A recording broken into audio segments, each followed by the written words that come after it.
1952. Coast Educator, 1959 through 1973.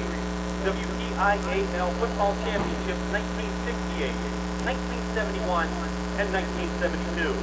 WPIAL Conference Champion, 1967, 1968, 1970, 1971, and 1972. Washington County Football Coach of the Year, 1968, 1970, and 1971. Washington Greene County Chapter of the Pennsylvania Sports Hall of Fame inductee, 1994.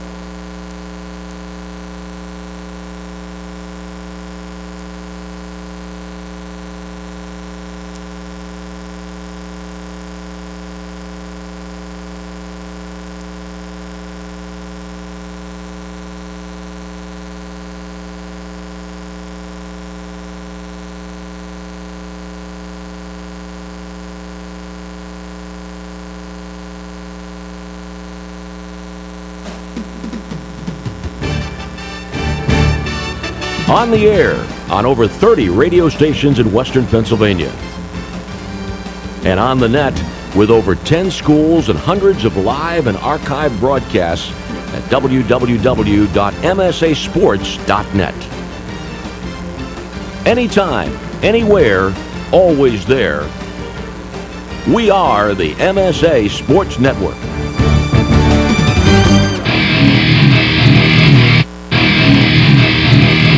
Welcome to the final Friday night of the 2014 WPIAL football regular season here on the Management Science Associates Sports Network. This evening, it's a Class A Black Hills Conference battle for a playoff spot as the Chartiers-Houston Buccaneers host the Fort Cherry Rangers. High school football at MSAsports.net is sponsored in part by McDonald's, by First Commonwealth Bank, by S-Mark, by People's Gas, by Carlow University, by UPMC Sports Medicine, by Pro Grass, by Monticello's Italian Restaurant, by the East Suburban Sports Medicine Center, and by Management Science Associates. Now let's head out to Chartiers-Houston High School and join Sam Hall and Nick Farrell for all the action.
WPIAL schedule says the playoffs start next week.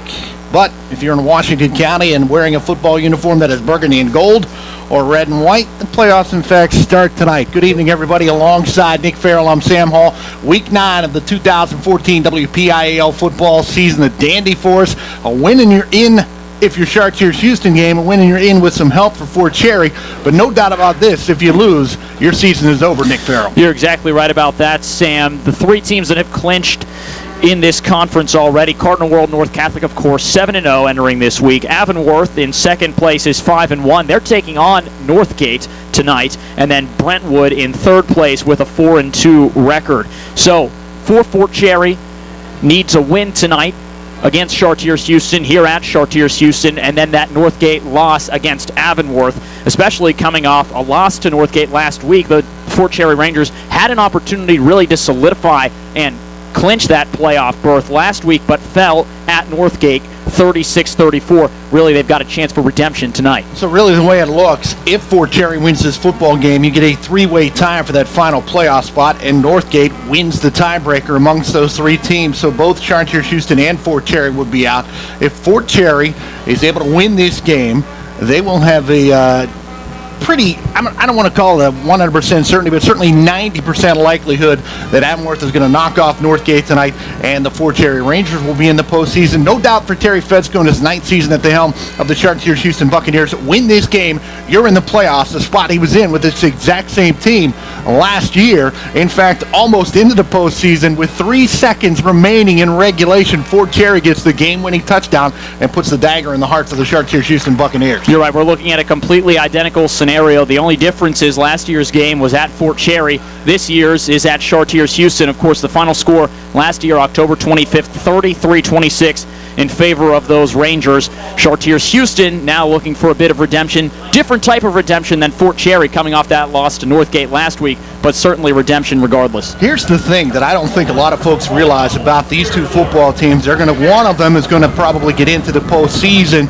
and it's really kind of bizarre because they're going to end up probably an 11 or a 12, maybe even a 13 seed. But they are going to be a football team that has played in this Black Hills Conference, too, of teams that I think will be semifinalists without a doubt in Cardinal World, North Catholic, and the Avonworth Antelopes. And Chartiers-Houston, you throw into the mix, they played Neshannock last week. Chartiers-Houston may very well, in their 4 losses on the season, lost to 3 teams that will be in the semifinals in single A. Yeah, you're right about that. And on the schedule, Chartiers-Houston took on Avonworth and then Cardinal World in the first 2 weeks of the season. So it's a credit to the Buccaneers to be able to be in this situation, fighting for that 4th and final spot in the Black Hills Conference after losing the first 2 games of the season. Of course, losing to Avonworth 37-13 in week 1 and then falling at Cardinal World North Catholic 49-0. But, with 7 more weeks of football under the Buccaneers' belts, who knows, maybe getting into the postseason and taking on a conference champion in the first round. If that is the case, it could go a little bit differently than those first 2 contests did in the season. I certainly think both of these clubs are going to be battle-tested, whichever one gets into the postseason. North Catholic now has rattled off, 24 straight wins. That is absolutely remarkable. Having seen the one team of those top 4 teams, I believe, in Class Single A, that neither of these clubs has played, in the Clairton Bears. That's a whole other scary situation, Nick Farrell. You're exactly right about that. Having played some Class A basketball in my lifetime, I know what it's like to go up against those Clairton Bears. Very athletic every single season. In fact, who can forget that incredibly long winning streak in Class A football? What was it, 5 consecutive WPIAL titles, 4 straight state championships, something of that like. They're the team to beat in Class A right now. They might be, and I'm going to say, of that 66-game winning streak, I probably called 10 of those games, including a lot on the state level. And the offense right now that Clairton has is better than any of those offenses. And I know that is a tough thing to say, but in my opinion, in watching them play a very good Jeanette team, Jeanette is a very good football team that they led 50-6 at the half. That's how good that Bears offense is, and I think it will take a whole lot for anyone in single A to beat them. But nonetheless, we're going to have a lot of fun finding out who plays them at Heinz Field, and one of these 2 clubs would love to be that football team. And we are young football teams on both sides of the field here tonight. Jim Shield in his 3rd year at the helm of the Fort Cherry Rangers. They are a club that reached the quarterfinals last year after that win over Chartiers-Houston, advancing to the quarterfinals. The Bucks, under 9th-year head coach Terry Fedsko, have not made the postseason for 2 years in a row. They want to turn that around here tonight. One thing that's unique about this Chartiers-Houston team, at least on paper, is the fact that as a smaller roster, they've got 10 players listed as players who are key players on both sides of the ball, whether they're starters or one of those first 3 or 4 guys off the bench. I count 10. Maybe we'll see if there's more than that tonight, maybe even a complete 11 playing on both sides of the football. But you see that a lot in Class A, maybe even in Double A with some of these smaller rosters. I've been to a few games this season, I'm sure you have too, where 6 or 7 players are key players on both sides of the ball. But for Chartiers-Houston to have 10 players be key players on both sides of the ball, we'll see how that works out later in the game. Maybe fatigue sets in during this rivalry matchup against Fort Cherry late in the game. Who's going to want it more at that time? Temperatures have dropped here. It was really warm for most of this Friday, up in the mid to upper 60s even. But right now, game time, I'm going to say it's about 44, 45 degrees out there. really ideal conditions for this football game on this brand new surface here at Chartiers-Houston Junior Senior High School. Beautiful fall night. It's Chartiers-Houston senior night as well. Can't ask for better conditions, as you said, Sam. Might get a little bit chillier, but regardless, no rain in the forecast tonight, so we're going to have a relatively clear night and a clean game. Don't forget, coming up at halftime, Don Rebel and Mike White of the Pittsburgh Post-Gazette. A look at the WPIAL postseason picture. Plenty of playoff factoids. Chartiers-Houston wins the toss. They'll get the football to start the contest, and the Rangers have it on the tee.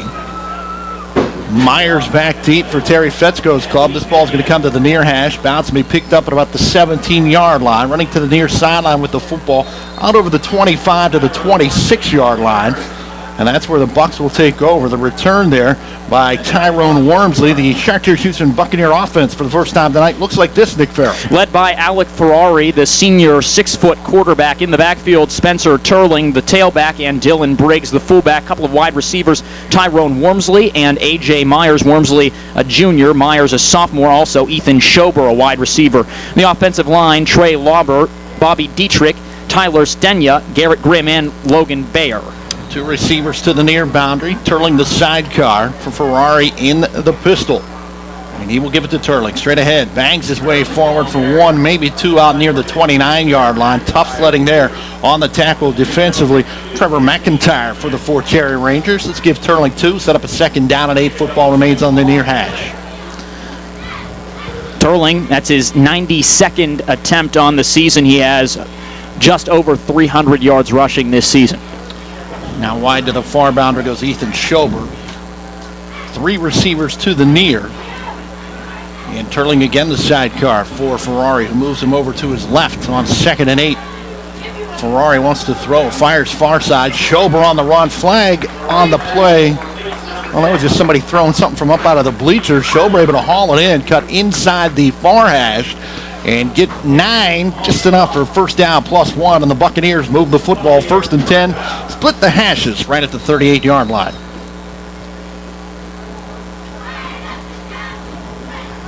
.11:08 on a rolling clock, scoreless first quarter. Myers to the near boundary. Ferrari back in that gun with Turling as a sidecar. Three receivers now to the far side. Movement up front.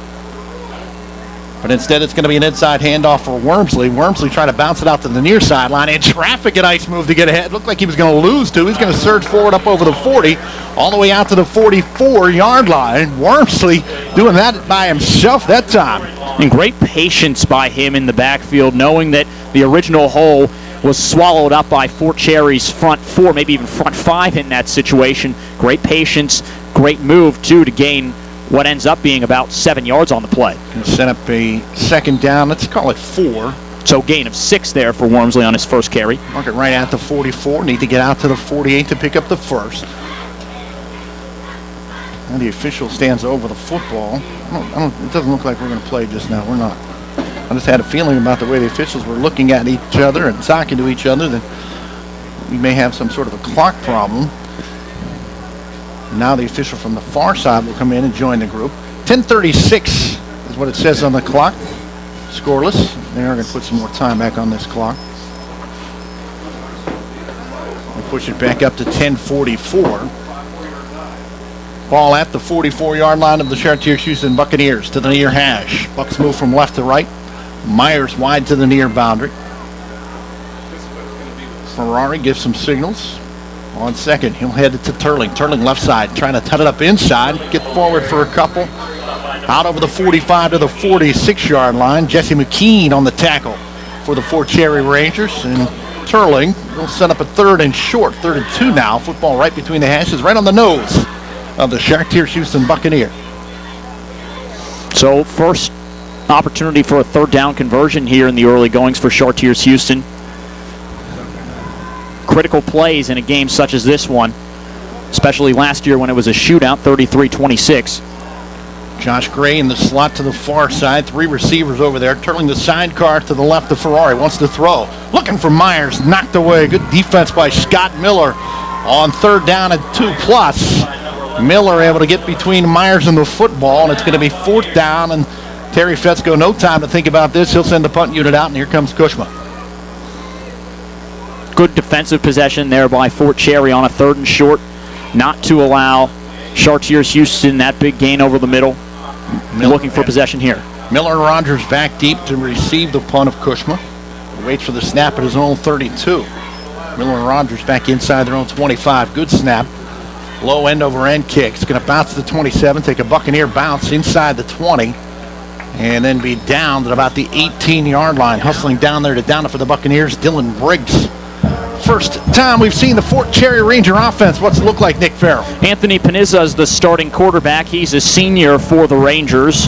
In his backfield, Nick Cook, who plays more like a tailback than Garrett Whalen, who's more of a fullback in his senior season. They'll split carries. Jesse McKean, Devin Brown, tight ends. Alex Babarad and Scott Miller, the wide receivers. Then left to right on the offensive line, Jake Schultz, Brian Carnegie, Josh Kumar, Trevor McIntyre, and Christian Novick. Put the nose of the football right at the 18 on the far hash for the Rangers.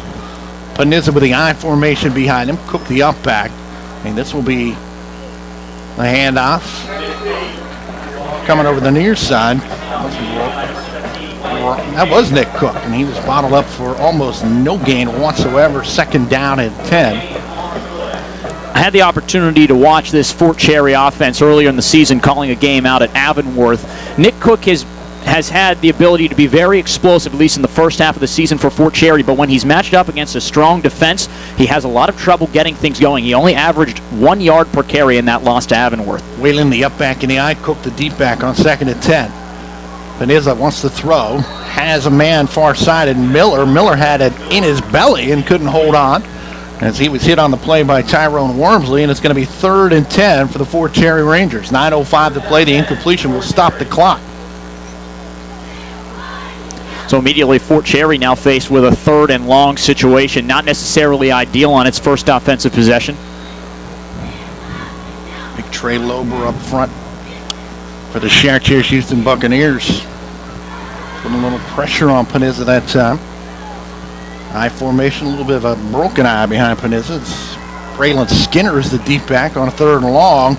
And rolling out to the far boundary, looking for Garrett Whalen, was Panizza, and that pass will fall incomplete. Fort Cherry goes 3-and-out without picking up a yard on their opening drive. We'll punt it right back to the Chartiers-Houston Buccaneers with 8:59 to play in the opening quarter. And Panizza goes 0 for 2 on that possession there. He, last week against Northgate, 3 of 8 for only 59 yards. In fact, it's been 2 consecutive weeks now for Fort Cherry that he's only completed 3 of his passes. So the Bucs with a chance to win a field position battle right here. Myers and Schober back deep at about the Fort Cherry 45. Pressure comes low. Line drive kick to the near sideline. Going to take a Fort Cherry bounce out over the 45 to the 47 and roll right to the near sideline. It'll be first down at the Fort Cherry 47-yard line for the Chartiers Buccaneers, moving left to right with 8:48 to play in the first. Ball down by Devin Brown there for Fort Cherry. On the defensive side, up front, Jesse McKean, Jake Schultz, Trevor McIntyre, and Alex Ornbaum. The linebackers, Brian Carnegie, Garrett Whalen, Matthew Staley, and Robbie Cooper in that 4-4. And then Nick Cook, Scott Miller, and Nick Rogers are in the secondary. And it has been Miller so far on an island here against the very outstanding sophomore receiver of A.J. Myers for Chartiers-Houston early on. Turning the sidecar for Ferrari. He wants to throw on 1st and 10, has all kind of time, and he throws into triple coverage down the near sideline. Intended receiver was Wyatt Kincaid. A little bit of extracurriculars, too, there, as Scott Miller was in coverage of Kincaid, broke up the pass. In fact, Kincaid even looked like he came in, he was on the near sideline, then had to move to the near numbers, almost in a defensive position just to swat that one away from Miller. Well, it was triple coverage, but I will credit with Ferrari. He put it right on the hands of Kincaid at about the 20-yard line. Defender's able to just strip it away. Schober to the far boundary. In the slot far side is Josh Gray. Turtling the sidecar for Ferrari on 2nd and 10. Ferrari looking to keep it himself. Nowhere to go. Sniffed out that time. Tremendous play defensively by Brian Carnegie. A 5'10", 225-pound junior defensive lineman. Little delay blitz from Carnegie, actually coming from a linebacker spot.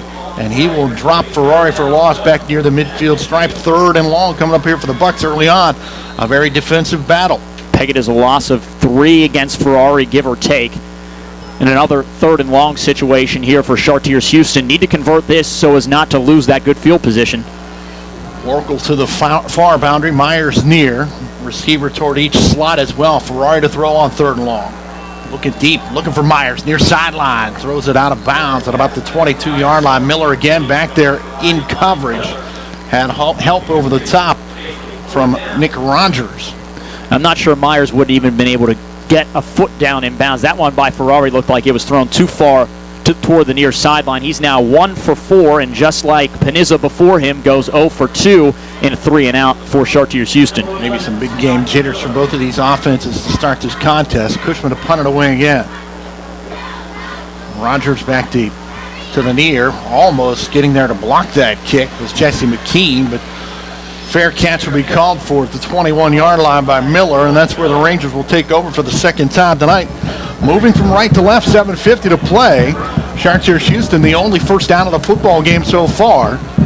Winner, most likely, certainly if it's Chartiers-Houston into the postseason, most likely if it's Fort Cherry into the postseason. Well, we'll keep an eye on that Northgate Flames Avonworth Antelopes game all night long. And you can do that as well by logging on to the MSA Sports mobile site on your Android or iPhone. Get you up to date every Friday night on all the scores from around the WPIAL. 1st and 10, here's Cook on the right side. Cuts it back, still on his feet. 20 coming to the near sideline. 25, 30, turns the corner. 35, 40, 45, and finally at the midfield stripe, dragged down from behind, is Seth Myers. Hangs on to make the tackle, but Cook in traffic makes a move at the line of scrimmage, and a big bounce play. And the Rangers change the field right now. They're all the way out to their own 49-yard line with a first down. Ultimately, a gain of 27 there for Nick Cook. So maybe I got on him a little bit too quickly, Sam, for not being the fastest of starters, as he wasn't back against Avonworth, as he wasn't tonight on just his first carry. That second one, though, big game and a great gain, I should say, and a great move once he hit the hole to find some open space. Ran to the near boundary. I formation behind Panizza. And this will be Whalen, the first back through, still on his feet, pulling his way forward into Chartiers-Houston territory before he's bottled up and shoved backwards. Myers there again defensively along with Warkle. After a gain of about 5, it'll set up a 2nd down and 5, and the Rangers a little something going in the run game. Boy, Whalen was hit by not just 1 but 2 Buccaneers, it looked like, and he did not want to stop moving his legs. Picked up an extra yard or 2 in forward progress with that aggression there. Right now, 32 yards rushing on 3 carries for Fort Cherry so far in the first quarter. 5'10", a $194 is Whalen. Good, tough running right there. He's the up back in the eye again. Cook the deep back. 6:40 on a rolling clock. 2nd and 5. Play action fake. Panizza wants to throw. Now he's flushed out of the pocket, headed toward the far sideline. Steps up, cuts up the far hash. He'll get forward for a couple. Inside the 45 to the 44-yard line. Shy of that lead stick by about 2.5, maybe even 3 yards. 3rd down coming up for the Rangers. Grimm and Myers on the stop for the Buccaneers. Yeah, Myers was the one who came around the blind side of that backfield and forced Panizza out of the pocket toward the far sideline. Great job by him to evade blockers and get to the quarterback. Big play coming up here. 3rd and 3 they call it. We reach 6 minutes on the first quarter clock. Panizza under center. Cook the deep back, Whalen the up back in the eye. Babarad to the near boundary for the Rangers. They'll toss it to Cook. Looking for the corner near sideline. Needs a block, not going to get it. He's not going to get there. Great play by A.J. Myers coming up from the secondary for the Bucs.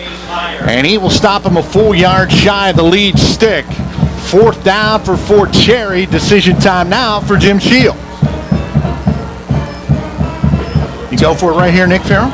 Well, we'll see what they decide to do. It looks like the offense is staying out on the field. To me, it was a generous spot all the way out to the 42 to make this a 4th and 1. It looked like Cook was brought down closer to the 43-yard line, so that makes it a more favorable situation here for Fort Cherry, who has regained that field position battle. Panizza under center, split backs behind him for the first time tonight on 4th down. And he'll roll to the far sideline. He will throw on the run for Whalen, had it. Went right through his fingers at the 41-yard line. Spencer Turling there defensively. And the Rangers turn the football over on downs. Our defensive battle continues. 1st and 10 for the Bucs.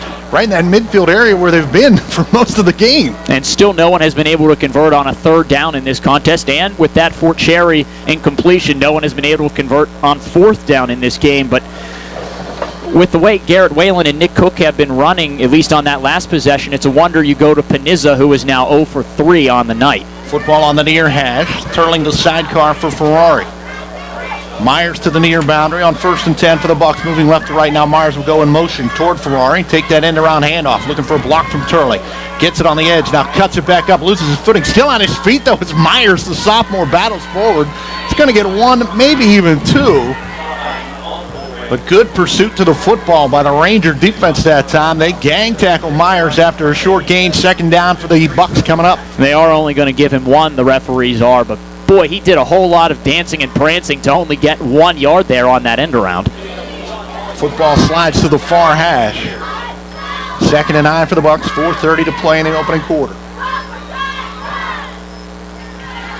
The defensive line for both of these football teams has been splendid so far. Schober to the far boundary along with 2 other Buccaneer receivers. Myers over here all by himself to the near, turning the sidecar. Myers against Miller in a one-on-one situation. They'll try Wormsley on the end-around handoff. He'll cut it straight up the gut. Get out over the 45 to about the 46-yard line. Let's call it 4. Let's make it 3. Set up a 3rd down at 6 now for the Chartiers-Houston Buccaneers. 9 total yards rushing now for Wormsley on 2 very similar carries. 11 yards rushing as a team now for the Buccaneers, only 20 total yards of offense. Schober will check out. Football closer to the far hash. 2 receivers to the far boundary. Josh Gray and Austin Warkle. Myers to the near boundary by himself. Turling the sidecar for Ferrari. Fake it to Turling. Try that little bubble screen. Myers has room. Myers down the near sideline. 40, 30, 25, 20. Myers on the run inside the 10 to the pylon. Is he in? Touchdown, Chartiers-Houston. Myers from 54 yards out on the bubble screen, and the Bucs break out on top 6-0. Give credit to Raiden Ornbon on the near side with a beautiful block that set Myers up for a path to the end zone. Without that block by Ornbon, there's no touchdown there. That's Dittrich on the block. Dittrich on the block. Ornbon's the Cherry. My bad. Looking at the wrong roster. So Dittrich with a great block on the near side. 6-0. The Buccaneers with the big play. Cushman to attempt the extra point with 3:20 to play in the opening quarter. Out of the hold of Gray. Snap is good. Hold is down. Kick is up. Kick is good. The Bucs break out on top 7-0. A 54-yard screen to A.J. Myers and the sophomore. Puts the Buccaneers on top 7-0. You're listening to WPIAL Football 2014 right here on the MSA Sports Network. You wake up for work. Why? You don't have a choice. You do the boss's bidding because you don't have a choice. But between the 2 events, my friend, you do have a choice. Now at McDonald's, choose a sausage McMuffin with egg sandwich plus any size McCafe coffee for just $3. Or choose 2 sausage McMuffin with egg sandwiches for the same $3. Now that's freedom of choice. There's something for everyone to love at McDonald's. Price and participation may vary. Limited time offer. Attention Steelers Nation, are you ready to tailgate McDonald's style? Start with 2 legendary Big Mac sandwiches. Team them up with 2 tasty McDouble sandwiches, 2 medium world-famous fries, and a 10-piece chicken McNuggets, all for just $11.99. Introducing the new Steelers Fan Feast. With this many McDonald's favorites for only $11.99, there's no penalty for excessive celebration. There's something for every Steelers fan to love at McDonald's. Price and participation may vary. Limited time offer. East. Back at Chartiers-Houston, Nick Farrell alongside 7-0. Chartiers-Houston on top. Week 9, WPIAL Football on the MSA Sports Network. Cushman has it on the tee at the 40-yard line for the Bucs. And a 7-0 lead. Miller back deep along with Braylon Skinner. And this will be down the far hash on a bounce off the hands of Whalen. Picked up by an up back. And here come the Rangers back the other way. 30 loose football. Right at the 34-yard line. We'll see who came up with it. Buccaneers say they have it. The man in the white hat says no. Fort Cherry maintains possession right at their own 34-yard line.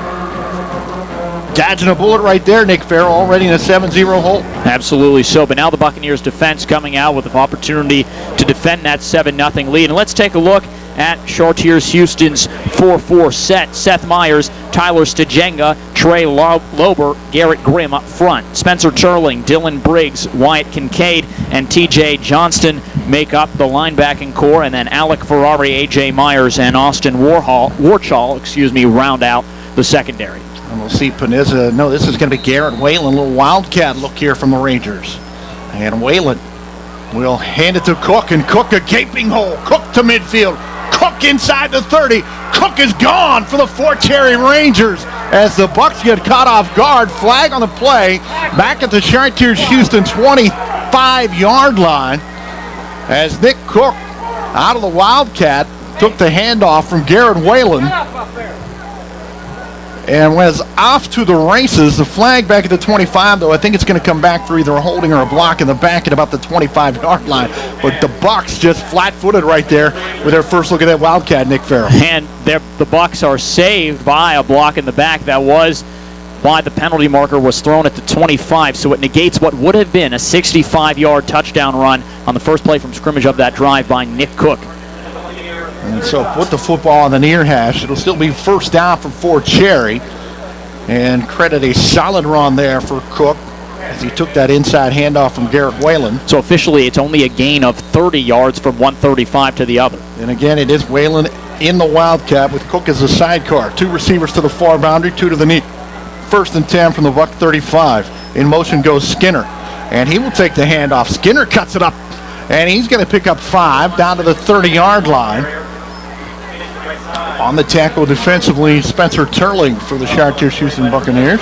First carry for Skinner tonight. The way the Fort Cherry offense has been moving the football on the ground, might as well stick with it at this point, especially because Panizza is 0 for 3 on the night, not even able to get anything going in the passing game through 3 possessions. Miller and Brown to the far boundary. 2 receivers to the near. Again, Whalen in that gun. This time he'll hand it to Cook. This was the big play a moment ago. Cook still on his feet. He's got 5 more, very close to 5 more, very close to the lead stick, spun backward. Seth Myers there defensively, but not before Cook gets it going downhill again. He's going to be just shy of the lead stick, 3rd and less than a yard for the Fort Cherry Rangers. They're going to measure, but I'm telling you they're short, Nick Farrell. I can tell from here with my hawk eyes. They do look short. Referees are lining up maybe a half or a quarter of a yard short of the 25-yard line. Regardless, if it is a gain of 4 for Cook there officially, 62 yards on just 5 carries for Fort Cherry tonight. Don't forget to tune in for This Week in the WPIAL every Wednesday night at 7 o'clock. Join us. We'll visit with some of the top WPIAL coaches, plus we'll preview Week 1 of the postseason this Wednesday night on the MSA Sports Network. Last night, we had a great show. It was Mark Schaus, myself, and Don Rebel. Chatted with another Washington County football coach in Ed Dalton. McGuffey playing Washington tonight in a monster interstate conference game. Just let's call it 12 miles from where we are. Happen to have a score update on that one, Sam. Wash High striking first over McGuffey. 7-0's the score there with about 7.5 minutes to play in the first quarter at the time of that update. Also, another local game, Jefferson Morgan leading Carmichael's 3-0. That one's already in the second quarter. Anything on Northgate Avonworth? Nothing yet, but we'll keep an eye on it, of course. That's the one that has the significant playoff implications if Fort Cherry does come out of this one victorious. And it will be 3rd and less than a yard. They spent all that time, Nick. They should have just looked up to me. I would have said about that much. They should put black and white stripes on you, and you could do both gigs tonight. I've got too many jobs as it is, my friend. Whalen in the gun. Sidecar is Cook on 3rd and short. Chance maybe to take a shot right here. They will. Whalen wants to throw. And the slant pattern behind his intended receiver, Devin Brown, at about the 20-yard line. It'll fall incomplete. So 4th down, I think a very good idea there from Jim Shield. Let's take a little crack here and see if we can shake somebody loose in that secondary for the Chartiers-Houston Buccaneers. Yeah, why not? And if you choose to elect to go for it here on 4th down, this would be about a 42-yard field goal attempt from the 26-yard line. You've only got to make up half a yard here. Yeah, and I think the way they've been running the football, they have no qualms about going for it here. Whalen under center now for the first time. He'll take the football straight ahead after a step backward. He's got the first down to about the 24-yard line, pulled backward by Myers. But the Rangers, a new set of downs. 1st and 10 at the Buccaneer 24-yard line. 1:52 to play in the opening period. Chartiers-Houston on top, 7-0. 13 plays from scrimmage tonight for the Rangers. 9 of those have been runs, all of them for positive yardage. Of course, Nick Cook leading the charge with 62 yards on 5 carries so far. Whalen remains the quarterback. 2 receivers near, 2 receivers far. Cook the sidecar, and Cook will take the handoff. Picks his way forward, trying to cut it back to the near sideline. Nowhere to go this time.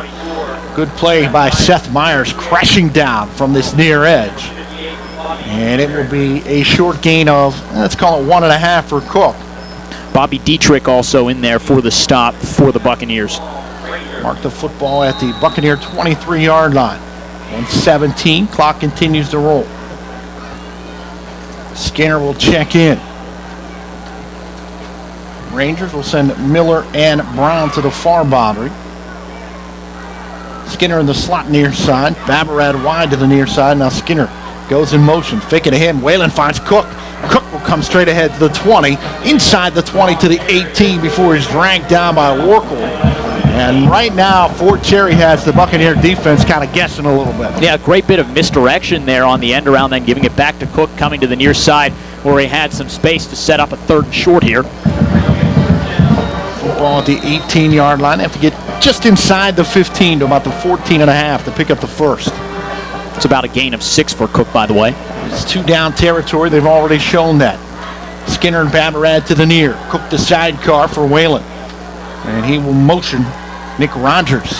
Whalen will keep it himself for the first time out of that Wildcat. He's got the first down inside the 15 all the way down close to the 12-yard line. Lober there defensively along with Dietrich for the Chartiers-Houston Buccaneers. But it's another Fort Cherry Ranger first down. And the Ranger ground game right now, very impressive. Smart read by Whalen there. Choose to take the run up the left side of the offensive line now. 3 first downs on this drive for Fort Cherry, following all in both of the previous drives, no first downs. That'll be the final play of period number 1 when we come back. Second quarter action from Chartiers-Houston Junior Senior High School. Bucks on top 7-0, but the Rangers driving. You're listening to WPIAL Football 2014 on the MSA Sports Network. East Suburban Sports Medicine, the proven leader in physical therapy. We'll help you get back into the game. Feel better, play better, live better.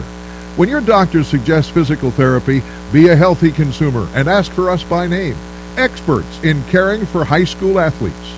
East Suburban Sports Medicine. Take it from me, Bill Hillgrove. It's the best care, hands down. Monticello's Italian restaurant has been serving the Pittsburgh community for over 34 years. With over 5 northern locations, there is one near you. Monticello's has been named the best pizza, best hoagies, and best Italian restaurant by the Tribune Review for 3 years in a row. Stop in at Monticello's restaurant before or after your high school football game and mention that you heard us on the MSA Sports Network and receive a large traditional cheese pizza and 4 soft drinks for $12.99. For the complete menu and additional information, go to Monticello's.com. Monticello's, a Pittsburgh favorite. And we're back at Chartiers-Houston Junior Senior High School alongside Nick Farrell. I'm Sam Hall. Happy Friday night, 7-0. Bucks on top of the Rangers with Fort Cherry. A first down and 10 from the Chartiers-Houston 12-yard line. They move from left to right now after the quarter change. Cook and Whalen in the backfield. Whalen in the gun. Cook now lines up behind Whalen. 2 receivers near, 2 receivers far on first and 10 from the 12.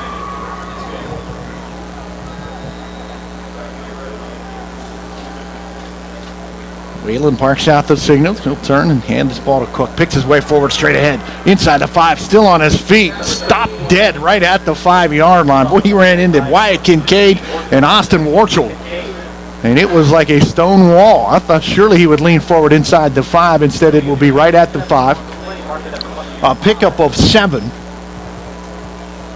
We'll set up a second down 3. 76 yards now for Cook. Only 1 passing play on this drive, which started at the Rangers 35. Everything else has been Cook and Whalen on the ground. And the push up front for the Ranger offensive line. Here goes Whalen on the keeper, left side. Tough sledding there. He'll get inside the 5, down near that lead stick. Maybe just a little bit shy at the 3-yard line. I think he's going to be stopped at about the 3.5. It will be third down at about a half-yard, where they have had to pick up some short down and distance situations, but they've been able to do it on this drive. 1 fourth down conversion, 1 third down conversion, following a 30-yard Nick Cook run on the first play from scrimmage that would have been good for a touchdown had it not been for a block in the back at around the 25-yard line. Drive started at their own 34. Whalen again at quarterback with Cook behind him. He'll give it to Cook. Cook straight ahead, down near the goal line. He's got the first down, but he's going to be stopped shy of the goal line. It'll be first and goal from about the 1 for the Rangers. 7-0 Bucks. With the interior of that Fort Cherry offensive line dominating right now as the Ranger running game is going downhill. Big credit to that offensive line, too. Fort Cherry, if it does decide to punch this one in on the ground, will eclipse 100 yards as a team on the ground tonight. Miller will come wide to the near side along with Devin Brown. Whalen. Right beside him is Cook. Whalen will keep it himself, diving into the end zone. Touchdown. Turling caught him in the air, but he was breaking the plane as he came down, and it's a 1-point football game as Whalen takes it in from 1 yard out, 7-6. Rangers look for the tie right now. It's the 5th carry of the game for Whalen, who has been seeing more time at quarterback from the start of that drive. Whalen and the Fort Cherry offense came out in the Wildcat set, and that really helped get the ball rolling offensively on Fort Cherry's first scoring drive of the night. Anthony Campion on to attempt the extra point. Out of the hold is Nick Rogers.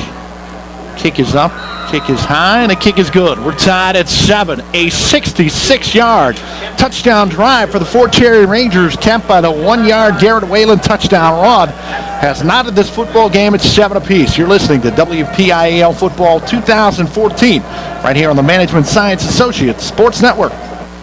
The team at S-Mark takes great pride in the company they've built and their growing presence in Pittsburgh. Strong values, steadfast dedication, and unwavering commitment extends well beyond the walls of S-Mark facilities into virtually every facet of our local communities. From ongoing support for critical health and human services for families and children to youth sports and recreation programs. It's the many faces of S-Mark that touch lives, instill hope, and provide opportunities to enhance and enrich the world around us. S-Mark is proud to extend its support of local communities through its sports sponsorship with the MSA Sports Network. Back at Chartiers-Houston, we're all knotted up at 7 apiece. And remember that drive, that 66-yard touchdown drive for the Rangers, Nick. It started with them dodging a bullet, fumbling the kickoff return after Chartiers-Houston's touchdown. And it looked to me that the Bucks almost had that football. Instead, Fort Cherry recovers, and they punch it in, 66 yards. Whalen takes it in from 1 yard out, and Campion will send this ball all the way back into the end zone for a touchback. So Chartiers-Houston will take over, 1st and 10 at their own 20. And now a tie football game at 7 apiece. Some of the top athletes in the WPIAL are featured every week on the MSA Sports Center Stage, which you can view on our YouTube page. Log on to our website this fall at www.msasports.net. Check out which athletes we're talking to, plus our weekly game lights are also now featured here on the MSA Sports Network. In this game, or you can listen to us live, you can listen to us archived, but I think sometime Monday morning or Monday around lunchtime, you'll be able to watch this game on the MSA Sports Network. Scott Majeski upstairs, freezing to death, recording this football game for you. Here come the Bucks now, spreading it out. You've got 3 receivers to the near side. They'll motion Myers that way. Fake it to him. Give it to Turling straight ahead. Turling right up the gut. Out over the 25 to the 26-yard line. Good tough running from the sophomore Spencer Turling as he gets his biggest gain of the night thus far with a 6-yard pickup. It'll set up a 2nd down and 4. 10 yards on 3 carries now for Turling. Following that drive, they ate up a good chunk of time by Fort Cherry. That scoring drive took up 5 minutes of time. Perhaps we'll see the Buccaneers also resort to the run as they've done throughout most of this first quarter and into the second quarter. Football right between the hashes. Turling the sidecar for Alec Ferrari, the senior cornerback. Takes the snap, hands to Turling. Quickly, Turling looking for the corner near side. Up over the 30 and pulls his way forward to the 32-yard line. It's got a 1st down for the Buccaneers. Tackled on the play by Jesse McKean, but Turling's got it going now in the running game for the Chartiers-Houston Bucks. Another quick pickup of 6, 2 carries for 12 yards of total offense on this first 2 plays of this Buccaneers drive. Move the football to the near hash. Remember that the Buccaneers have only had 1 really successful play through the air, and that was that 54-yard strike to Meyer for the first touchdown of the game back in the first quarter. Gray and Warchel check in. They'll be split to the near boundary. Ferrari again in the gun. Turling the sidecar. 2 receivers to the far. One of those is Myers. Ferrari will keep it himself. bangs his way forward. Look at Ferrari right behind Turling. Put the shoulder into Turling, shoves him forward out over the 35 to about the 37. And Alec Ferrari, a big part of the rushing game for Terry Fetzko. He's going to get a solid pickup there and set up a second and very manageable. Let's give him 6, set up a second down 4. So 3 gains of 6 now to start off this first drive of the second quarter for the Bucs for Turling. Right at the 38. Ferrari with Turling as a sidecar. Myers now by himself to the far side. Pair of tight ends for the Buccaneers, and they'll motion Schobert toward the formation. He'll take the handoff from Ferrari. Cuts it up over right tackle. He'll get forward for a couple. Spun backward immediately by Campion. You don't see a lot of that where the defensive tackle is also your field goal kickoff guy. No, you don't. I can't remember the last time I've seen something like that this season. Campion on the original roster for Fort Cherry was wearing 17, which had me a little bit scared when I saw the big giant 52 kicking the ball. I'm like, maybe I have the wrong guy, but no, he just switched up jerseys. 17 would look a little odd on him, I'll give you that. Ferrari here on a 3rd and 3. Sidecar is Turling. 3 receivers in the near boundary. Ferrari to throw. Looking for the screen. Batted out of the sky. Good defensive play there for Fort Cherry. Turling was over there, and he had a lot of room if he gets that ball. But instead, the Bucs have it batted out of the sky, and I believe that was Ohrenbad. That's right, the 6'2 junior coming up with a big play there on the left side of the Fort Cherry defense. Kushma on to punt. Miller back deep along with Nick Rogers. Kushma waits for the snap at his own 26. Here comes pressure. He'll get the kick away. Spiraling kick will take a Buccaneer bounce and now come sideways and turn back the other way. But a Fort Cherry bounce right out over the 30 to the 31-yard line down there by Cody Sears. One issue that the Buccaneers have been having offensively in this contest is the inability to convert on 3rd downs. Yes, Ferrari found Myers for that big 54-yard strike to go up 7-0 back in the first quarter, but it's Fort Cherry who has been the more efficient offense, at least in recent memory, coming up with that big drive that spanned 66 yards for a score. Rangers give us the same look here with Whalen in the Wildcat. Give it to Cook, left side. Bounces it outside, still on his feet, turns the corner, out over the 40-42, and just spun out of bounds by the Buccaneers on that far sideline by Dylan Briggs. But a big run for Cook, and the Rangers right now, the run game, looking very dominating all the way out to the 45-yard line. That'll be another first down for the Rangers. Cook looking like he's headed toward his second consecutive 100-yard rushing game. He's probably going to do that before the end of this first half. He already has 91 yards on 10 carries. That one a gain of about 14. 7:29 to play in the first. 2 receivers to the near boundary for Whalen. And this is going to be keeping himself. Whalen will come to the near side and cut it straight up for a short gain of about 2 out to the 47-yard line. Lober there defensively along with Dylan Briggs. Whalen was the man who capped that Fort Cherry scoring drive with a 1-yard dive up the middle with 10:22 remaining in the second quarter. He now has 6 carries for 18 yards. 2nd and 8. Terry Fetzko gets some fresh legs in here defensively for the Buccaneers. Clock rolls. Inside 7 minutes to play in the half. We're tied at 7. Whalen brings him out of the huddle. 2 receivers near, 2 receivers far. Cook the sidecar to the right of Garrett Whalen. Whalen on 2nd and 8. Wants to throw. Has time. Down the middle of the football field. Miller knocked away by Myers. And then almost intercepted on the diving attempt by Warchel.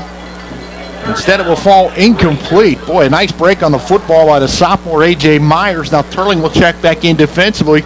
Big play here for the Bucs defense. 3rd down and 8. They need to find a way to get off the football field against the Ranger offense that's frankly wearing them out a little bit. And Fort Cherry has been efficient, as we said, in these situations. Converted its last 2 3rd down conversions. Neither of those were as long as this one on 3rd and 8. Whalen. Cook, left side. Cuts it back to the midfield stripe. He's going to be about 3.5 yards shy of that lead stick. Seth Myers there defensively along with Bobby Dietrich. for the Chartiers-Houston Buccaneers, and Fort Cherry now facing a 4th down and about 3.5, maybe even 4. It is a full 4. It looks like they're going to go for it, though, Nick. This would be the 3rd time tonight that Fort Cherry elects to go for it on 4th down, if it's so. Campion is back. He's going to line up at least as if the punt. Myers will go back as the lone deep safety for Chartiers-Houston. Campion takes the snap. He will kick it away. We're going to have flags and whistles. Dead ball foul. False start against Fort Cherry. So 4th and 4 will become 4th and 9. Back that football up, and the Rangers will get set to punt it away again. And now what might have been a manageable 4th down scenario had Fort Cherry elected to go for it. Definitely not. And now Chartiers-Houston able to get their punt return team on. That was really basically just also their defense on the football field. Terry Fetzko, after the penalty, does send out the punt return unit. And you've got 2 deep safeties back for Chartiers-Houston. Campion waits for that snap. He'll get the kick away. And it will go toward the far sideline and up into the bleachers. That was the old-fashioned shank right there. The official on the far sideline continues to walk forward up over the 40. Up to the 45-yard line, and the Bucs beneficent of a very short punt. Was that about a 10-yard punt? That's 9-yard punt. 9-yard punt. So that's a huge swing in field position there, favoring the Buccaneers following that 5-yard penalty. While the teams are switching up their units, Sam, a couple of quick score updates. Wash High 7, McGuffey 7. That's about halfway through the second quarter. Trinity leading Ringgold 7-0 in the first quarter. Going to make sure we have an update for you on that Northgate-Avonworth game at halftime. Schober to the near boundary, along with Myers. 3 receivers to the near side. Warchel's over here as well. Turning the sidecar for Ferrari on 1st and 10 from the 45 for Chartiers-Houston. We're tied at 7. Ferrari wants to throw. He's flushed, steps up. He'll tuck it. And he will be spun down in the open field. Boy, what a fantastic tackle by Brian Carnegie, the linebacker. I thought Ferrari was just going to have a lot of turf in front of him. Instead, he's going to be held to a 1-yard gain. Great hustle from Brian Carnegie coming from the far side of the football field, just as Ferrari was making the decision to cut it up. And he'll stop him for 1, 2nd down and 9. You said it, Sam. Huge stop there by Carnegie. He doesn't make that tackle, and Ferrari might still be running. Easily a first down. Easily a first down. Myers in the slot to the near boundary. 2 receivers to the far. Turning the sidecar on 2nd and 9. Blitz comes from the Rangers. Screen in off the fingertips of the intended receiver, Wyatt Kincaid, as the jailhouse came from Fort Cherry. And again, if that pass is there, I think the Bucs have another big play. Yeah, Fort Cherry sent 7 in the box there. Only 4 defensive backs that were, none of them were really near Kincaid, too. And he had 2 blockers around him. 3rd down and 9 for the Buccaneers. Inside 5 minutes to play. The clock stops after the incomplete pass. 7 apiece. Ferrari, by the way, is 2 for 7 tonight for 63 yards. 54 of them coming on 1 touchdown pass. Warchel to the near boundary. 3 receivers now to the far sideline. Turling the sidecar for Ferrari on 3rd and long. Rolls this way. Sets up. And he's going to be hit from the backside. The blitz coming off the edge over there was Jesse McKean, and he levels Ferrari back at the 39-yard line with a booming hit.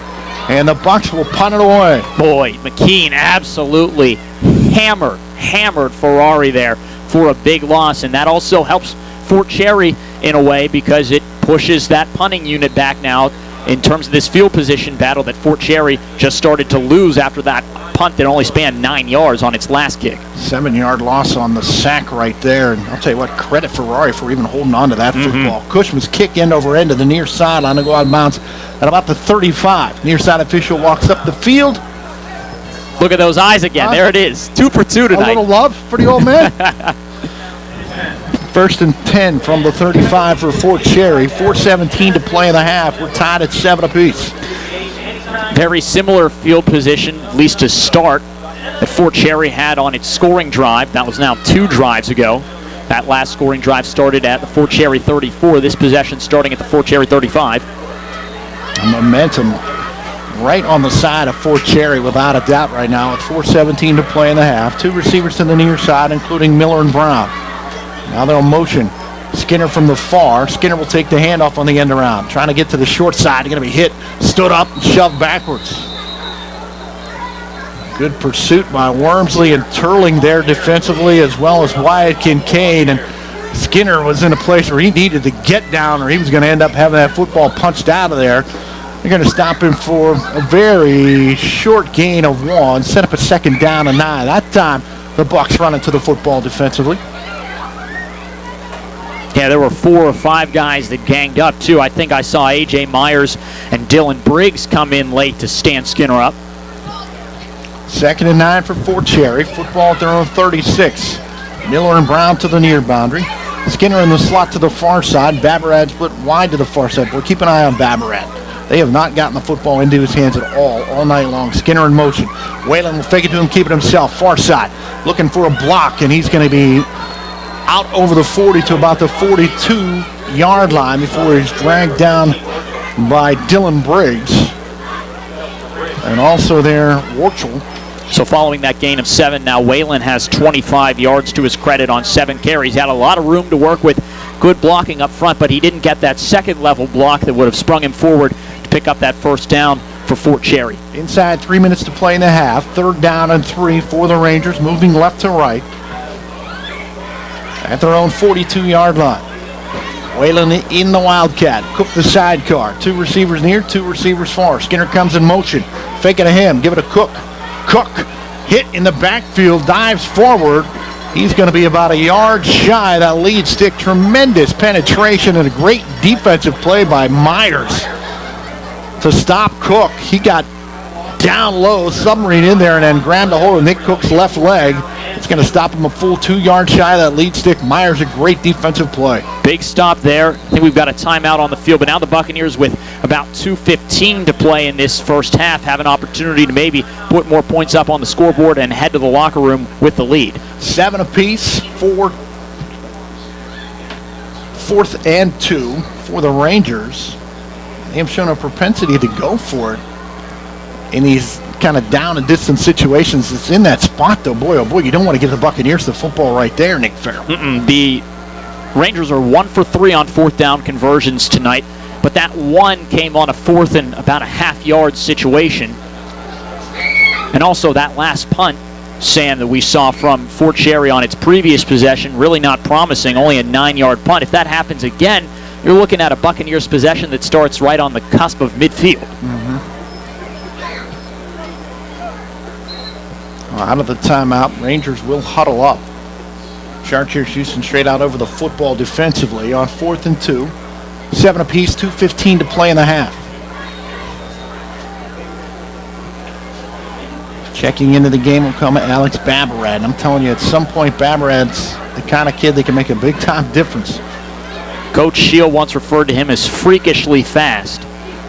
Rangers will go for it here. Whalen in the shotgun. Motion Skinner this way. He'll roll this way. He wants to throw on 4th and 2. Looking downfield.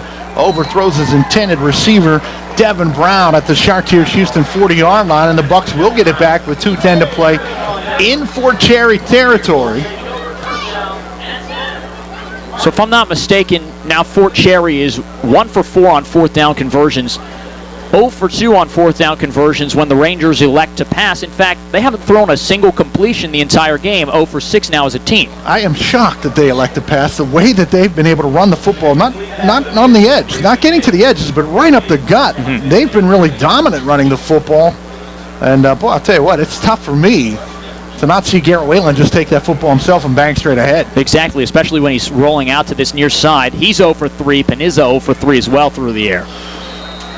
Schober to the near boundary for the Buccaneers. Ferrari's got a pair of sidecars back there now on 1st and 10.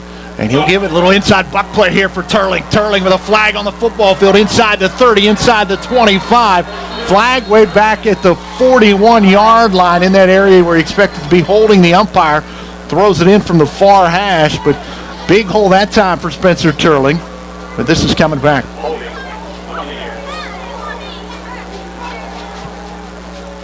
Yep, we've got a hold there on Chartiers-Houston, so that 20-yard gain by Turling negated.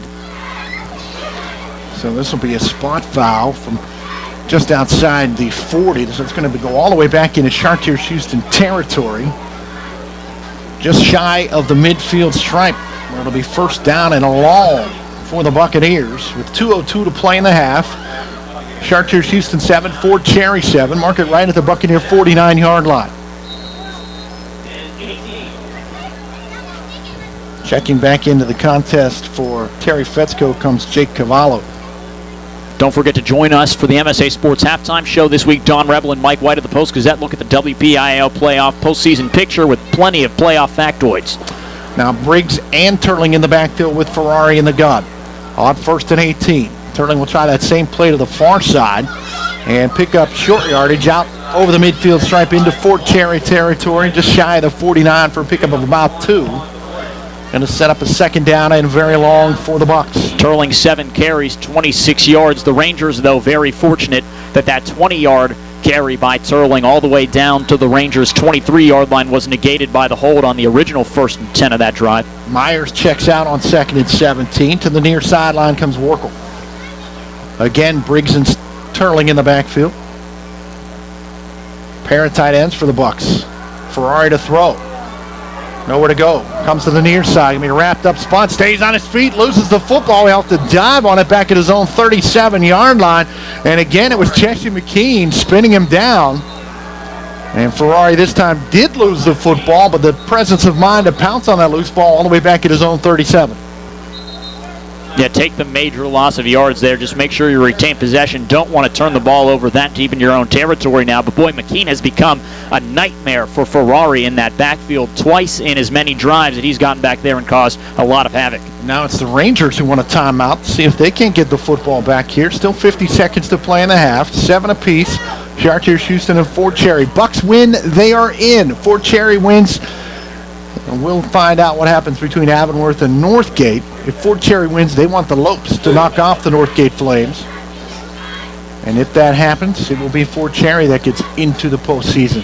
And as we've said a couple of times, it is likely to happen as Avonworth's only loss this season, coming to Cardinal World North Catholic, the top team unbeaten in that conference. 24 in a row for Bob Ravenstall's Cardinal World North Catholic Trojans. And not only do they have 24 in a row going for them, they got P.J. Fulmore and Adam Charlo and Jerome Turner going for them. And those guys are impressive. 3rd and forever for the Buccaneers. They'll have to get on Racetrack Road exit. They have to go up 79 all the way to the 519 exit to pick up the first down. That sounds about right, but never say never. They've connected for 54 yards one time. Ferrari and Myers have for a score. 2 receivers to each boundary. Ferrari will give it to Turling straight ahead. And he will stay on his feet out over the 40. Still on his feet, pulling forward. Look at Spencer Turling fight for 2 yards. After a pickup of about 4, he's out over the 40, near the 43-yard line. The clock will tick down to 39 seconds. The Rangers will take their final time out of the half, so they will get it back with time to run at least a couple of plays. But the Bucs do have a very good punter in Mike Cushman. And the Bucs, though, choosing to stay in the parking lot, not really going out toward the highway, but maybe there's a little bit of strategy there to it, because now the Rangers have exhausted their final time out of the half, and perhaps with a good punt here, get pinned very far back in their own territory with only a half minute to spare. So maybe they really have condemned any scoring chances that Fort Cherry has in the waning moments of this quarter. You mentioned Jim Shield talking about Babarad's speed. He also talked about his return guys and the speed he has in the return game. Going back now are Miller and Rogers, I should say. Cushman waits for the snap at his own 31. Miller and Rogers back inside their own 30. Snap is good, and Cushman gets it out of there. End-over-end kick and be taken at the 26-yard line by Miller to the 30. Still on his feet, going to the far side of the football field, looking to set up some blocks, and he will. Turns the corner. 40, 45, midfield stripe, and finally Seth Myers able to track him down from behind. Flag on the play way back at the 33-yard line. As I don't know whether we're going to get a crackback block in the back, but the Buccaneers liking the flag that they see back at the Fort Cherry 33.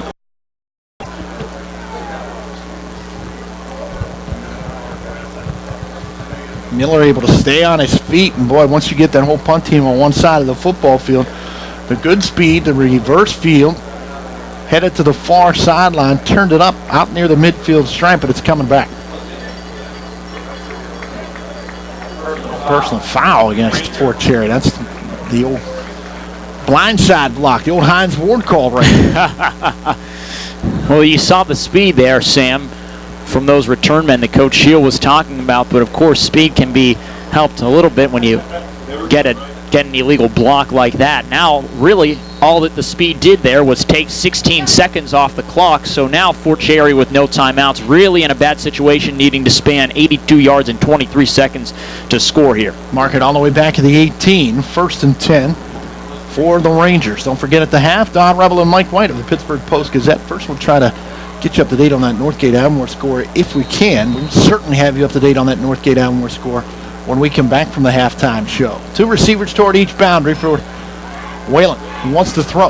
Fires over the middle of the football field, almost intercepted by Myers off the fingertips of his intended receiver, Devin Brown. And that was actually Panizza back in at quarterback for the first time since early on in the first quarter. He fired right at Miller at about the 27-yard line off his fingertips. Myers had it for a moment, but it falls incomplete and stops the clock with 18 seconds to play in the half. How much of a ball hawk has Myers been in this first half of play for the Chartiers-Houston secondary? He's been everywhere breaking up passes. Rogers to the near boundary.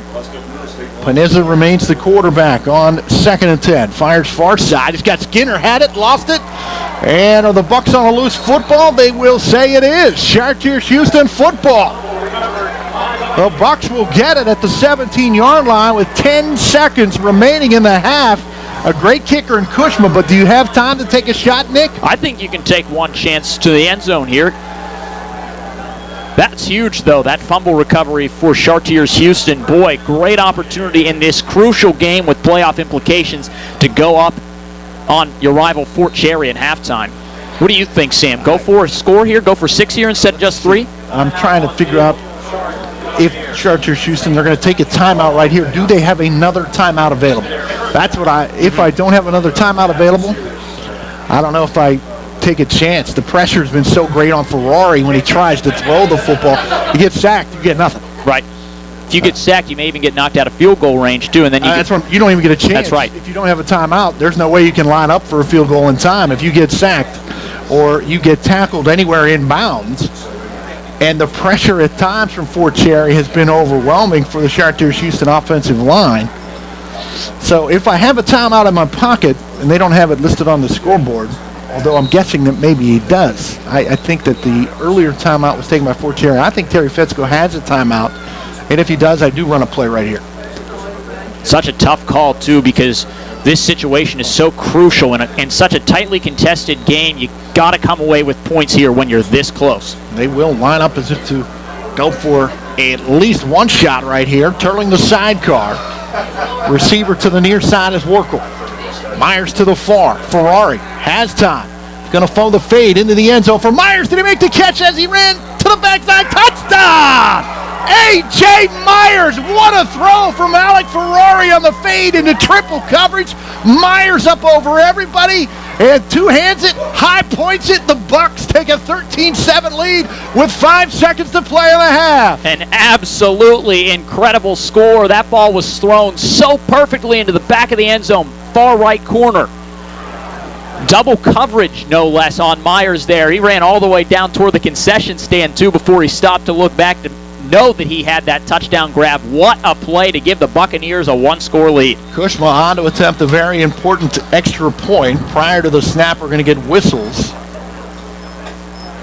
A false start against the Chartiers-Houston Buccaneers. So this will become a 25-yarder for the extra point for Kushma. 13-7 Bucks. What a throw by Ferrari to the sophomore A.J. Myers. Bucks lead it 13-7. Kushma now from 25 yards out to push the lead to 14-7. Snap a little high. Hold is down and the kick is up. The kick is good. The Bucks extend the lead to 14-7. Terry Fetzko does take the shot we talked about, Nick Farrell, and the shot pays off. Ferrari to Myers, 14-7. Bucks on top. We'll keep it right here with 5 seconds remaining in the half. Can't say enough about this Buccaneers defense, though, Sam. Yes, that connection between Ferrari and Myers was nothing short of incredible at the Class A level, but without that forced fumble and recovery by the Buccaneers defense with 18 seconds to go in the second quarter, Chartiers-Houston's not going into the locker room with a lead here. It's pink out Friday night. I have pink on under my 9 jackets.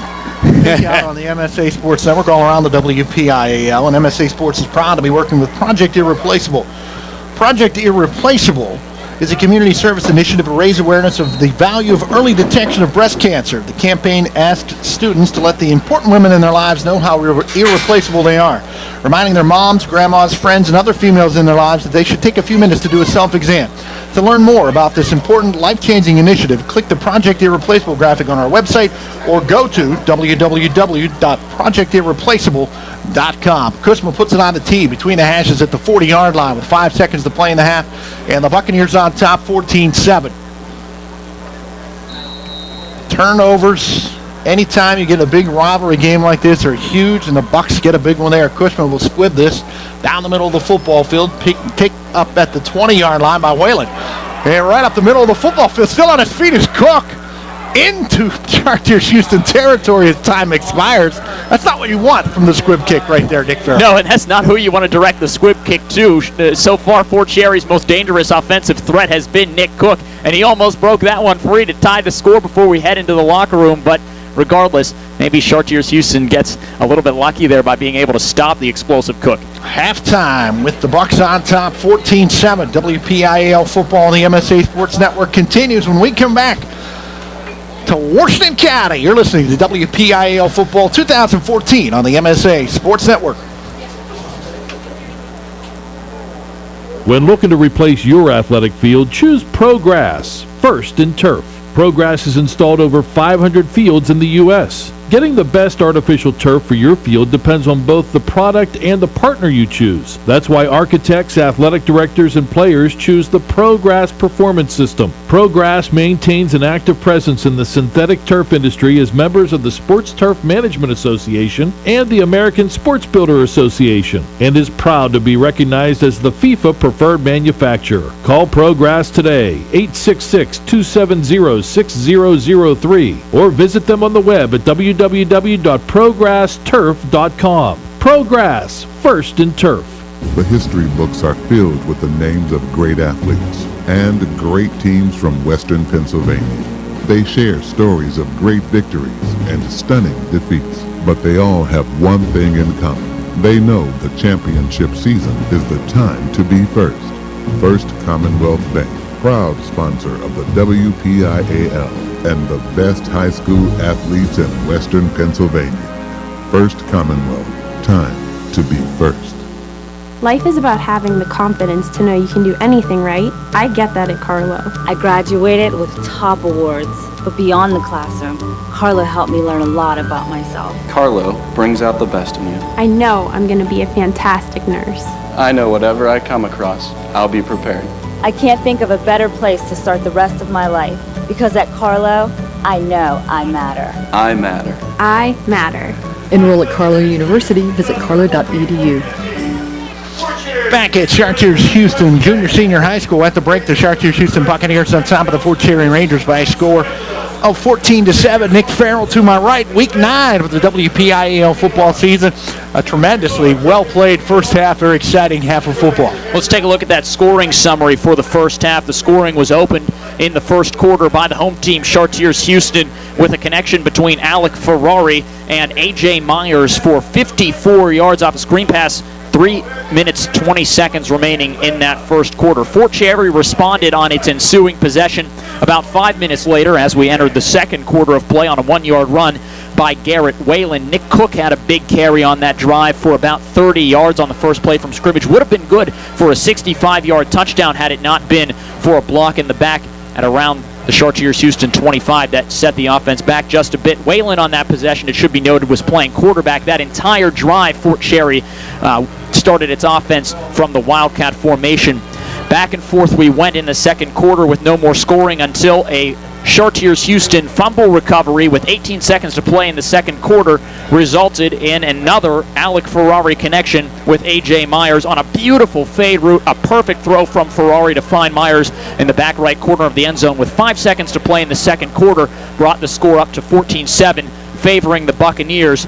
And of course, it's important to note, at least in Fort Cherry's case, that Avonworth leads Northgate 7-0. That's the last update we received at the end of the first quarter. That's the most up-to-date score we have. So if that score holds and Fort Cherry is able to come back in the second half, it will advance to the postseason and clinch 4th place in the Black Hills Conference. Two very evenly matched football teams here tonight at Chartiers-Houston. A great game, a great first half. We expect the second half to be even a little bit better, more exciting and thrilling finish coming up here. But first, we're going to jump out and check in with Don Rebel and Mike White of the Pittsburgh Post-Gazette for the halftime show. They've got playoff factoids, and these two are just fun to listen to, so don't go anywhere. A couple of clicks away. We're coming right back. You're listening to WPIAL Football 2014 right here on the Management Science Associates Sports Network.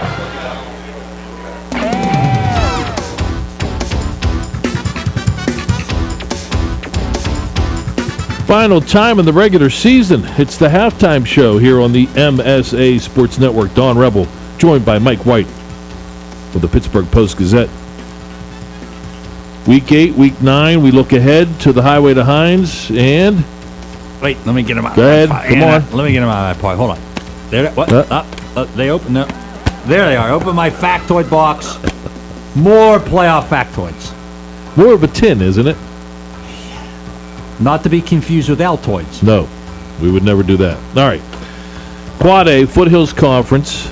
Quad A actually set except for the wild card, but Foothills Conference, Penn Trafford is your champion. McKeesport, Altoona, Plum, and Norwin have all clinched. If Penn Trafford wins tonight, Don, they will finish the regular season undefeated for only the 3rd time in school history. 2 of those in the last 4 years on John Ruane's clock.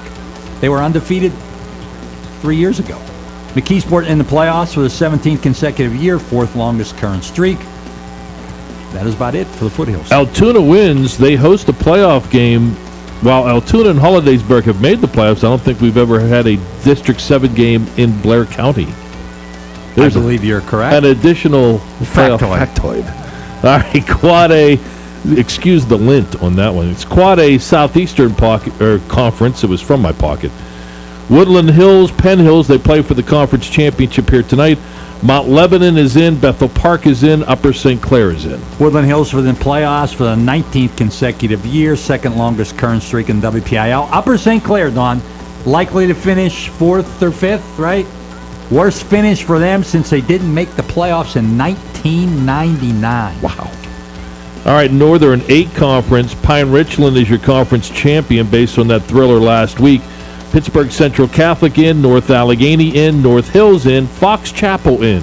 I'm not going to mention Shaler. They didn't make it if they lose tonight. I won't mention that they lose tonight. They'll tie for the 5th longest losing streak in WPL history. They appreciate you not mentioning I will mention, though, first time someone other than North Allegheny, Central Catholic, or North Hills has won this conference since 2005. That year, the Quad North, Upper St. Clair won it. Whoa. They were in the Quad North. If NA would lose tonight, Don, I don't know if they will, but if they lose to North Hills tonight, they would finish 4th. That would be their lowest finish since 2005. Also, when they finished tied for 4th, Art Walker's first year. Wild card, by the way, Connellsville, Baldwin, Butler are alive for that. Connellsville controls their own destiny. All right, AAA Big 9 Conference, Thomas Jefferson, ho-hum, your conference champs. Ringgold is in, West Mifflin is in, Bell Vernon is in, Laurel Highlands, Elizabeth Forward, Trinity still alive. Thomas Jefferson, if they finish undefeated again, would be the 3rd year in a row. Only 11 teams in WPIAL history have done that. And Austin Kemp, if he doesn't play tonight, Dawn, he needed only 1 touchdown to have the most points in the regular season since 1979. And apparently word is he probably won't play tonight, so there you go. All right, Parkway Conference, Central Valley, West Allegheny, that big battle going on as we speak for the conference championship. Both teams are in. Montour, Moon, Newcastle have clinched. Moon, back-to-back playoff appearances for the first time since 2003-2004. And regardless of who wins that Central Valley West A game tonight, could Bob Pelka be headed to history? I have to mention this guy. He would be the first coach to win 7 titles outright. Phil Breidenbaugh had 7, but at Newcastle, 1 with a tie. Or 1 he was declared the champ. Oh, they should pay you. A Greater Allegheny Conference. Hampton and Franklin Regional are in. Talbots have clinched the conference championship. The other 3 spots, possibly 4 if the wild card comes from this conference, Mars, Indiana, Gateway, Hollidaysburg, Knock, all separated by 1 game, all still alive. Hampton has clinched the conference title, or I should say first place. The last time they were the conference champ or co-champ, Don, 2005, when Franklin Regional, Hampton, and Pine Ridgeland all tied for the conference title. Not going to get into AAA wild card, although the Greater Allegheny Conference has a pretty good shot at it with all those teams. Already with 3 wins, some will have 4. All right, when we return, AA and Single A playoff factoids on the Halftime Show, Week 9 on the MSA Sports Network. You wake up for work. Why? You don't have a choice. You do the boss's bidding because you don't have a choice. But between the 2 events, my friend, you do have a choice. Now at McDonald's, choose a sausage McMuffin with egg sandwich plus any size McCafe coffee for just $3. Or choose 2 sausage McMuffin with egg sandwiches for the same $3. Now that's freedom of choice. There's something for everyone to love at McDonald's. Price and participation may vary. Limited time offer. Attention Steelers Nation, are you ready to tailgate McDonald's style? Start with 2 legendary Big Mac sandwiches. Team them up with 2 tasty McDouble sandwiches, 2 medium world-famous fries, and a 10-piece chicken McNuggets, all for just $11.99. Introducing the new Steelers Fan Feast. With this many McDonald's favorites for only $11.99, there's no penalty for excessive celebration. There's something for every Steelers fan to love at McDonald's. Price and participation may vary. Limited time offer. When looking to replace your athletic field, choose ProGrass, first in turf. ProGrass has installed over 500 fields in the U.S. Getting the best artificial turf for your field depends on both the product and the partner you choose. That's why architects, athletic directors, and players choose the ProGrass Performance System. ProGrass maintains an active presence in the synthetic turf industry as members of the Sports Turf Management Association and the American Sports Builder Association, and is proud to be recognized as the FIFA preferred manufacturer. Call ProGrass today, 866-270-6003, or visit them on the web at www.progressturf.com. ProGrass, first in turf. The history books are filled with the names of great athletes and great teams from Western Pennsylvania. They share stories of great victories and stunning defeats, but they all have one thing in common. They know the championship season is the time to be first. First Commonwealth Bank, proud sponsor of the WPIAL and the best high school athletes in Western Pennsylvania. First Commonwealth, time to be first.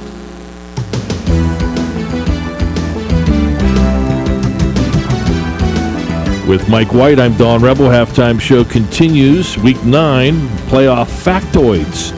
Left off in Class AA. Century Conference, South Fayette, your conference champions. Seton LaSalle in, South Park in. Steel Valley controls their own destiny. Quaker Valley needs some help. Wait a second. I just swallowed another factoid. Oh. They're good. I told you to lay off those things. You're getting a little chunky in the middle. Century Conference. South Fayette chance to go undefeated for the 6th time in school history, 3rd year in a row. They would join a group of teams that have made it only 11 times 3 years in a row, Don, regular season undefeated. The most undefeated regular seasons in a row, Braddock, 6 from 1954 to 59. Class AA, Allegheny Conference. Highlands is your conference champion. Apollo Ridge is 2nd. Shadyside Academy 3rd. Katanning 4th.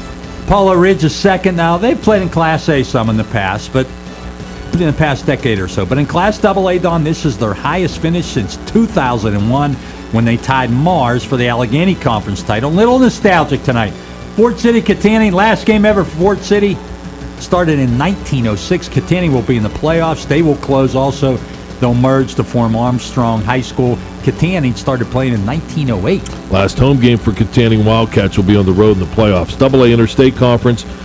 Washington playing McGuffey. Washington wins tonight. They are the conference champions. If they lose, a 3-way tie and tiebreaker points will decide between Washington, McGuffey, and Mount Pleasant. The final playoff spot in that conference comes down to Waynesburg and Southmoreland. Raiders win and they're in. Scotties need some help. McGuffey, the first playoff appearance since 2009. If they win by 7 or more, Don, right? They would win or finish first for the first conference title since 1994 when Frank Swarton was the coach. Frank the Warden Swarton. Class AA Midwestern Athletic Conference. 4 teams that were in last year make it again this year. Aliquippa, Beaver Falls, New Brighton, and Beaver. Beaver Falls and Aliquippa playing for the conference title. New Brighton's second year in a row they're in. They haven't made it in consecutive seasons since 2000-2001. Aliquippa wins tonight. Will be their 5th consecutive undefeated regular season. The aforementioned Braddock are the only ones to go undefeated in WPIAL history at least 5 years in a row. Class A, Big 7 Conference, Neshannock, your conference champion. Shenango in, Southside Beaver in. Riverside controls their own destiny, although Vincentian Academy and Western Beaver still alive. Southside Beaver winless 2 of the past 3 years. Now they're in. Neshannock could finish undefeated for the first time in school history. Vincentian has a chance to get in. First time in the league. This is their first year. Has that ever happened before, Don? Well, yes. Central Valley only 4 years ago. Well, 2010. Yeah, they won it all. Well, they won it all.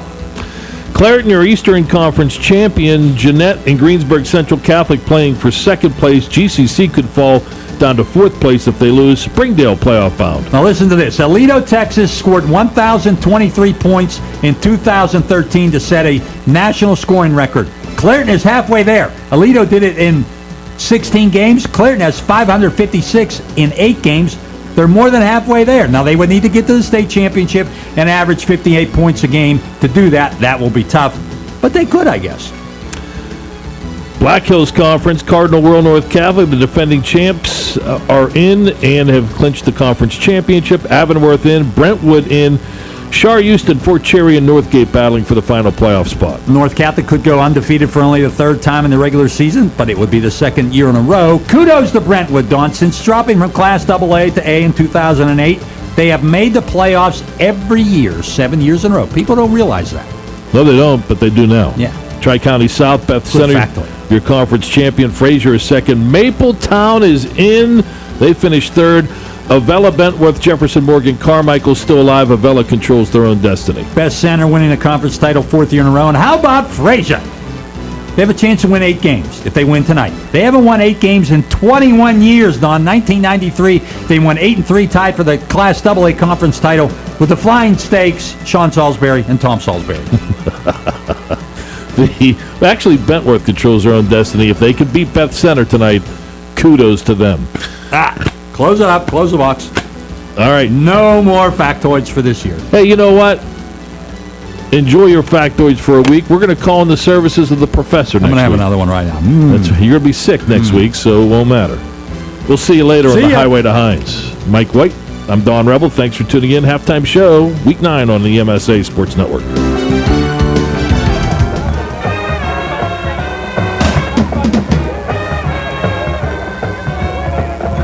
Back at the Rocket, Chartiers-Houston Junior-Senior High School in fantastic Washington County, my home county, the county of my youth, and still right across Pike Street there. I fish way too much, my wife will tell you, even now. Halftime, Chartiers-Houston on top of the Fort Cherry Rangers, 14-7. Bucks looking at a win and you're in situation. Fort Cherry needs to win and get some help with some look at some of those first half numbers and find out whether or not the Fort Cherry Rangers are getting that help. Here's Nick Farrell. Well, Fort Cherry at the moment is getting the help, but we're not sure in terms of a latest update how accurate this score is. At the end of the first quarter, Avonworth was leading Northgate 7-0. And remember that Avonworth needs to defeat Northgate and Fort Cherry needs to defeat Chartiers-Houston here at Chartiers-Houston to take 4th place in the Black Hills Conference. Some other scores of note in the Washington County area right now, midway through the second quarter. Ringgold leading Trinity 21-7 at halftime. McGuffey and Wash High are tied 7 apiece. Let's take a look at some stats from this game, though, where the Buccaneers lead the Rangers 14-7 thanks to 2 Alec Ferrari touchdown passes to the sophomore A.J. Myers. Right now, Ferrari 3 of 8 for 81 yards. Myers has 2 of those receptions, both of them resulting in 6 points. He's got 72 yards receiving. The other 9 yards receiving go to Schober's credit. That's Ethan Schober. In terms of the rushing game, Spencer Turling leads the charge there for Chartiers-Houston with 8 carries for 30 yards. Then on the other side for Fort Cherry, the Rangers have not completed a pass. They've used 2 quarterbacks. Panizza is one, he's 0 for 4. Whalen the other in the Wildcat, he's 0 for 3. Well, Panizza had to complete the pass that ended up being the fumble. Oh, that's right. So he's one for 8 total for Fort Cherry. And Panizza is now 1 for 5. Forgot to mark that one down, but I did mark it as a fumble. That's, of course, what led to that last Chartiers-Houston score. A lot of the offense for Fort Cherry, in fact, the majority of it, coming from Nick Cook, the running back, with 12 carries and officially 106 yards. I missed a carry somewhere along the way. Said he didn't eclipse 100 yards in the first half, but officially he already has exceeded 100 yards rushing for the second consecutive week. Other scores of note, scores that interest me, whether they interest you or not, doesn't really matter. Aliquippa on top of Beaver Falls, 28-6, and Quips cruising toward yet another undefeated season. How about Bethel Park and Baldwin? Baldwin fighting for their playoff lives, and Bethel Park a 6-3 lead in that one. Brentwood Bishop Canevin no score right now. Buffalo Ridge rolling it up on the Burl Buccaneers, 57-6. Pittsburgh Central Catholic bouncing back from that loss to Pine Richland last week. They lead Butler 35-0. Frazier over California 20-6. Elsewhere it is Cardinal Moore North Catholic rolling along. They are going to go to 9-0. They lead Shenango by a score of 28-0. Our buddy Mark Schoss on the call of that one. Jefferson Morgan for your Washington Greene County folks leading Carmichael's by a score of 3-0. That is a first quarter score, and the big one, the game that everybody was kind of talking about heading into this week, the AAA matchup between number 1 v. number 2. They are in the first quarter still. Probably not in the first quarter still, although it might be. It was a 7:30 start. Central Valley and West Allegheny knotted up at 14 apiece. We're going to take another break, come back, get you set for the start of the second half of play down here in Washington County at Chartiers-Houston High School. 14-7, Bucks on top of the Rangers. WPIAL Football 2014 right here on the MSA Sports Network. The natural gas delivery system is extremely safe. Leaks do occur on occasion. People's Natural Gas would like to remind you to use your senses, smell, sight, and sound to detect the warning signs of a natural gas leak. If you believe there is a natural gas leak, leave the area immediately and then call your natural gas company's emergency service line or dial 911. These lines are available for natural gas emergencies 24 hours a day, 7 days a week. Visit peoples-gas.com to learn more. This message is brought to you as a public service from Peoples, your hometown natural gas company. Make sure to follow the MSA Sports Network on social media this season for breaking news, scores, links to our articles, and much more. Like us on Facebook at facebook.com/MSA Sports and get in on the conversation with thousands of local sports fans. Follow us on Twitter at MSA Sports and check out our YouTube channel, MSA Sports WPIAL, for hundreds of video interviews with local student athletes, game highlights, and more. Whether it's Twitter, Facebook, or our websites, MSA Sports is the place to go for high school sports in Western Pennsylvania. Hi, this is Hines Ward. If you're a high school sports fan, the place to go all year round is the MSA Sports Network. Log on every day to www.msasports.net for the schedules, the scores, the standings, the rankings, and of course, all of the broadcasts includes exclusive WPIAL playoffs and championship action. Anytime, anywhere, always there, the MSA Sports Network. The team at S-Mark takes great pride in the company they've built and their growing presence in Pittsburgh. Strong values, steadfast dedication, and unwavering commitment extends well beyond the walls of S-Mark facilities into virtually every facet of our local communities. From ongoing support for critical health and human services for families and children to youth sports and recreation programs. It's the many faces of S-Mark that touch lives, instill hope, and provide opportunities to enhance and enrich the world around us. S-Mark is proud to extend its support of local communities through its sports sponsorship with the MSA Sports Network.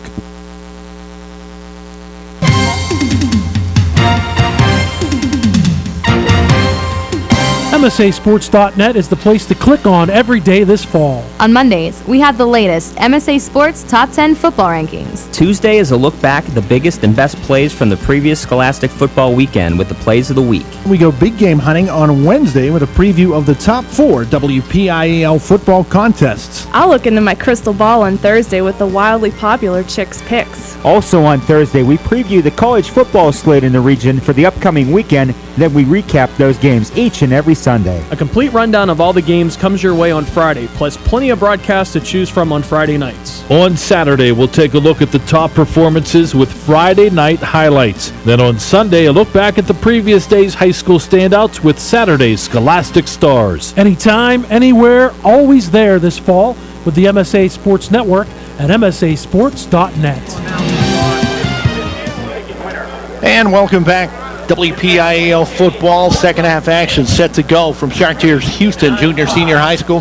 Bucks lead the Rangers 14-7 thanks to a spectacular fade pattern into the back of the end zone. The perfect throw from Alec Ferrari to A.J. Myers, the sophomore, high points that football, and the Bucks, after a huge Fort Cherry turnover, take the one shot we talked about, Nick Farrell, and they convert for a 14-7 lead as we start period number 3. Yeah, humongous way to come up on offense there by Myers to spear that football in the back right corner of the end zone, put 6 and then 7 after the point after. More points up on the board for the Buccaneers heading into the locker room. But now Fort Cherry will receive, going left to right from our perspective in the press box now is coming out of the locker room. They need to respond right away. They do, and I'll tell you what, if I'm Fort Cherry and what I have seen on this football field tonight, when I run the ball up the gut, I have dominated this football game for large stretches of time, including a 66-yard touchdown drive where it looked for a large part of that first half. There was no way Chartiers-Houston could stop them.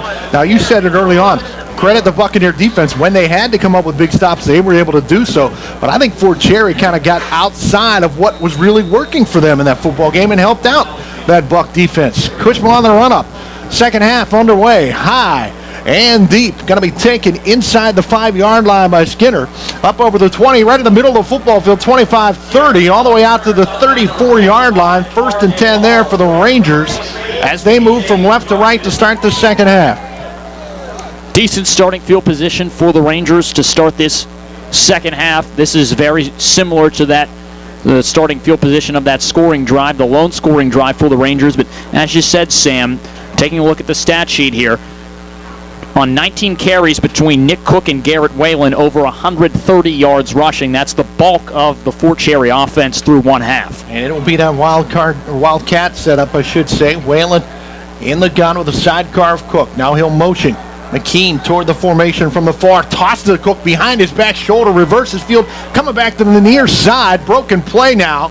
And he is going to pick up about a half a yard before he's bottled up by Dylan Briggs along with Tyrone Wormsley. And Cook, a nice job just to catch that football. That was a bad pitch. Yeah, good work by Cook. Good patience in the backfield. He came out. He had a good block from Devin Brown on this near sideline, but it wasn't enough to help Cook turn the corner and pick up more than just 1 yard on his first carry in the second half. Sets up the 2nd and 9. Whalen back to the huddle with the play. Football now marked directly on the near hash at the 35-yard line of the Rangers. Babarad to the far boundary. McKean in the slot to the far side.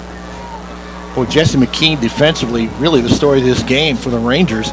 Whalen will keep it himself, trying to spin outside, and Dylan Briggs just says no. All the way back inside the 30 at the 29. That's actually Seth Myers on the tackle. Coming off the edge, and he just beat Whalen to the point. A big loss of 6 will set up a 2nd down and 15. First, guess you can call that a quarterback sack on Whalen, even though it might have been a design run play. He got the direct snap. It's a loss of 6, largest loss on the day for Fort Cherry so far. Seth Myers has been the best defensive player for the Chartiers-Houston Buccaneers here tonight. Miller to the near boundary on 3rd and long. Babarad wide to the far. And this is Panizza back in at quarterback. Takes the play action fake. Has time. Looking deep. Far sideline. There's Babarad behind. Everybody's got to wait for the football to make the catch. And Babarad is going to go for a touchdown. Babarad from 64 yards. And the Rangers pull back to within 1. Late in that first half, Nick Farrell, what did I tell you about Babarad? He has great speed, but the offense just wasn't going to him. But on one play, he scores 71 yards. In fact, after that sack set them back to the 29-yard line, the Rangers go one big play, and that's a huge completion. That's really the first true completion, even though that there was a completion before the fumble. That's the first positive gain for Fort Cherry coming through the passing game. Fantastic play by Babarad. He is fast. Campion to try to tie it after the bomb.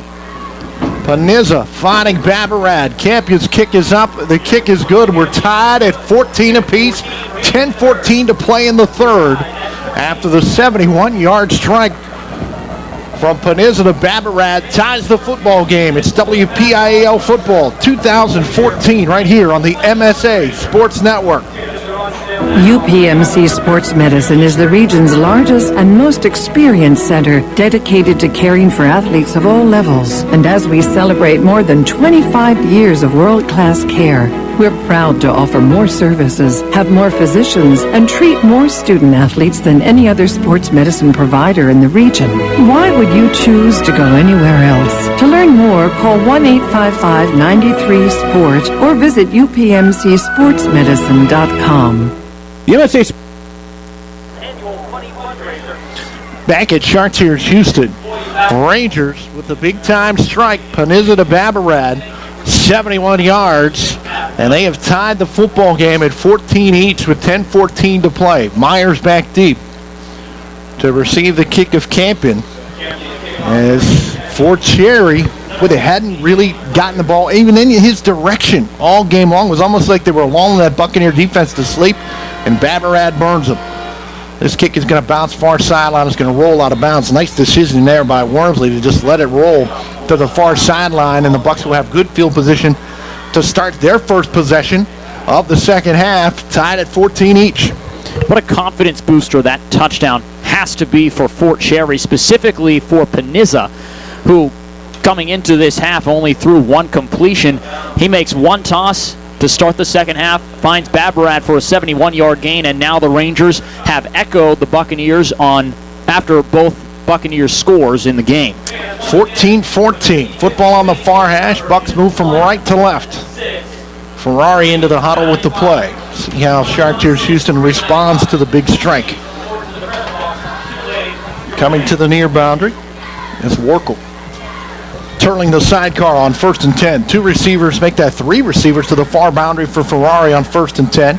And now he will motion one this way, giving the inside handoff to Josh Gray. Gray going to turn the corner out at the 35 and get short yardage out to about the 37-yard line on the tackle, Robbie Cooper, as well as Nick Cook. 2nd down and 8.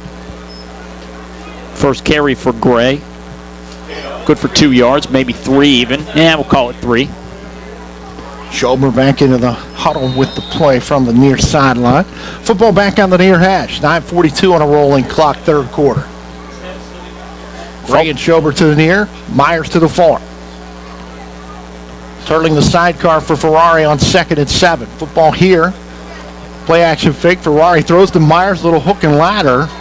I don't know, it looked like he wanted to kind of hand that football off to a defense or an offensive lineman coming out there. He threw it in the direction of Logan Bayer, but Bayer couldn't handle it. Myers going to be credited with not catching that football. 3rd down and 7. Regardless if that was a broken play that led to the incompletion or not, Ferrari did not have a lot of time to act with that football. Fort Cherry sent 6. The Rangers have sent blitz packages on numerous occasions, and as we mentioned, it's been McKean more times than not that's in that backfield, forcing Ferrari to make quick decisions. Big play here for the Bucs offense, 3rd and 7.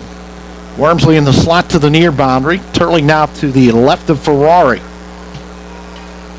Myers to the far. Ferrari to throw. Steps up. He'll tuck it and go. Bounces it to the near sideline. And Laundry on the field as he's into Fort Cherry territory. And inside the 40-yard line, but a flag way back at the Buccaneer 35. This one's coming back again. And the Bucs have shot themselves in the foot a couple of times tonight with inopportune holding penalties. Just in that area where you expect it to be the same thing. Indeed it is. So from the 35, they'll mark it back to the 25. They have to get out to the 45. It's going to be 3rd down 20 for the Chartiers-Houston Buccaneers. They have shown some big play capability. But you don't want to be behind the sticks in a tie football game on your opening possession of period number 3. Football remains on the near hash. And again, Avonworth continues to, as best we can tell, lead Northgate 7-0. Nick will check on that while the Buccaneers come out of the huddle. Schobert to the near boundary. No, Schobert's going to come out of the football game. No, he's just going to come over and have a talk with Terry Fetzko. Now he's going to go back, and now I think they're going to have game clock problems. We'll see. Quickly out of the huddle. Schobert to the near along with Gray. Turning the sidecar. Myers and Wormsley to the far boundary. Tight end far side. Turling takes the handoff, trying to get to the edge. Cuts it back up inside, still on his feet. But he's just going to get back to the line of scrimmage before he is swarmed over by Mason Sweetie and Anthony Campion on the tackle. Quality defensive possession for Fort Cherry there. Of course, got some help from the holding penalty, but nonetheless forcing a 3-and-out for Chartiers-Houston on its first offensive possession of the second half. I do have an update on that Avonworth-Northgate game, Sam. 21-7 is the halftime score. Avonworth on top. Remember, that helps Fort Cherry. If the Rangers come out on top, they make the playoffs. Cushman gets the kick away, a wobbly short kick. Going to bounce at the midfield, trying to take a good Buccaneer bounce back to the 40-yard line, be down there. Fort Cherry takes over 1st and 10 at their own 40-yard line, knotted up at 14 apiece. They'll move from left to right with the confidence of a 71-yard touchdown strike between Panizza and Babarad under their belt to tie this football game in their opening drive of period number 3. It's about a 35-yard punt from Kushma.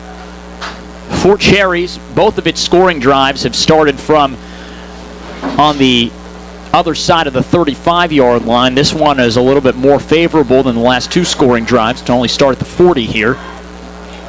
Miller and Brown to the near boundary. Flag on the play. I think we got 12 Fort Cherry Rangers on the field even now. We do. We don't have a telestrator, but it looks like 12 guys to me. And yeah, McKee sheepishly walks back. He said, "We need you fresh on defense, my man. You have been too good tonight." Hey, but now, even though it's 1st and 15, it's that magical 35-yard line that Fort Cherry's starting at. Panizza back there, quarterback. Whalen and Cook behind him. Now they'll crab walk Whalen out of that formation. Give it to Cook, trying to bounce it outside. Going to be dragged down. Great defensive play that time. Right up front defensively for the Chartiers-Houston Buccaneers, Garrett Grimm, 6'4", 190-pound senior. He sniffed that out, fought off the would-be block of Whalen, and dragged down Cook for absolutely nothing. 2nd and 15. A.J. Myers was also there. He didn't help on the tackle, but he was in the right spot, too, if Cook was able to break free of Grimm's grasp there. It is a Buccaneer crowd that is very quiet. A lot of folks here tonight on both sides. Buck fans to the near boundary. 2nd and 15. No crab walk Whalen again.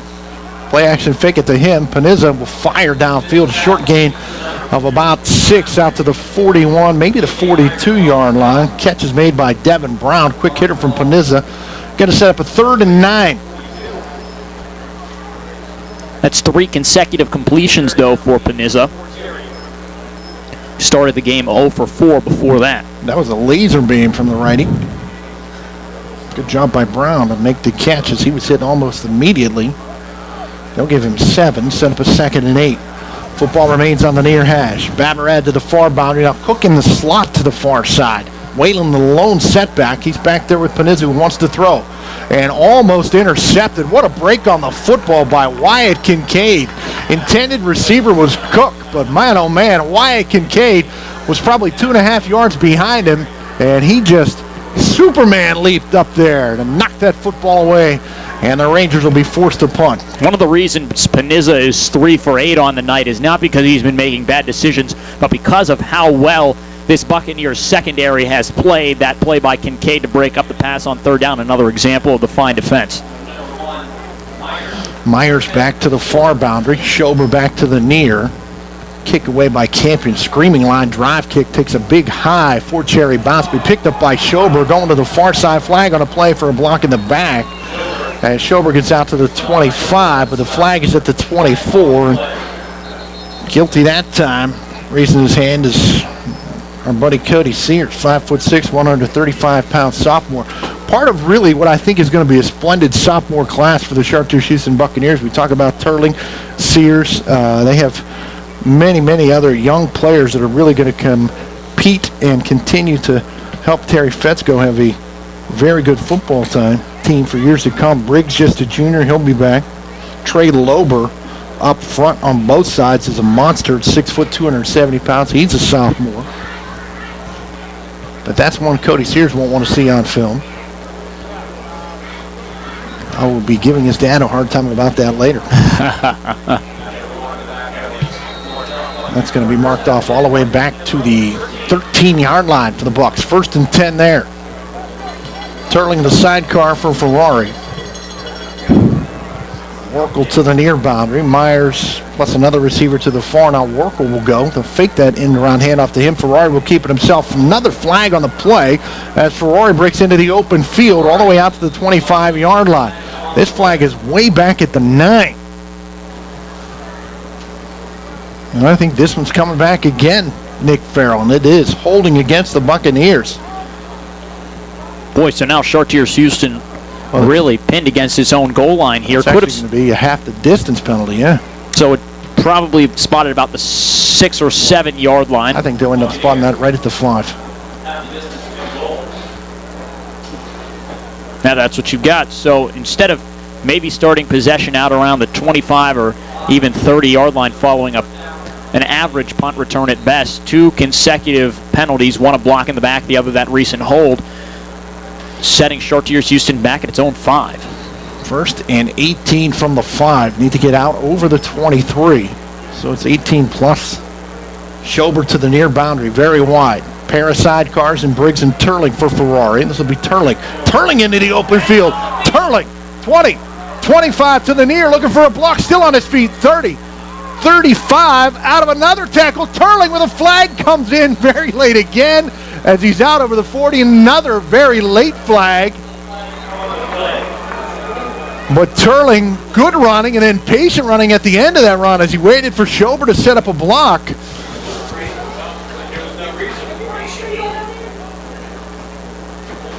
Flag, one at the 41 and one that is out of bounds on the Chartiers-Houston sideline, which might be in the area of a late hit. The officials discuss it at the 41. So they're going to have a holding call against the Bucs marked off from the 41, and then a dead ball personal foul call against the Rangers. So they'll mark that back to the 31, and then they'll mark off 15 back out to the 46. It should be 1st and 10 Buccaneers from their own 46-yard line, if I've done the math correctly. Nick Farrell, we'll see what the man in the black hat now does. You shouldn't look to me for math, though, Sam. I'm not so great at it. The number that I do have for you right now is that Turling has 66 yards on 10 carries.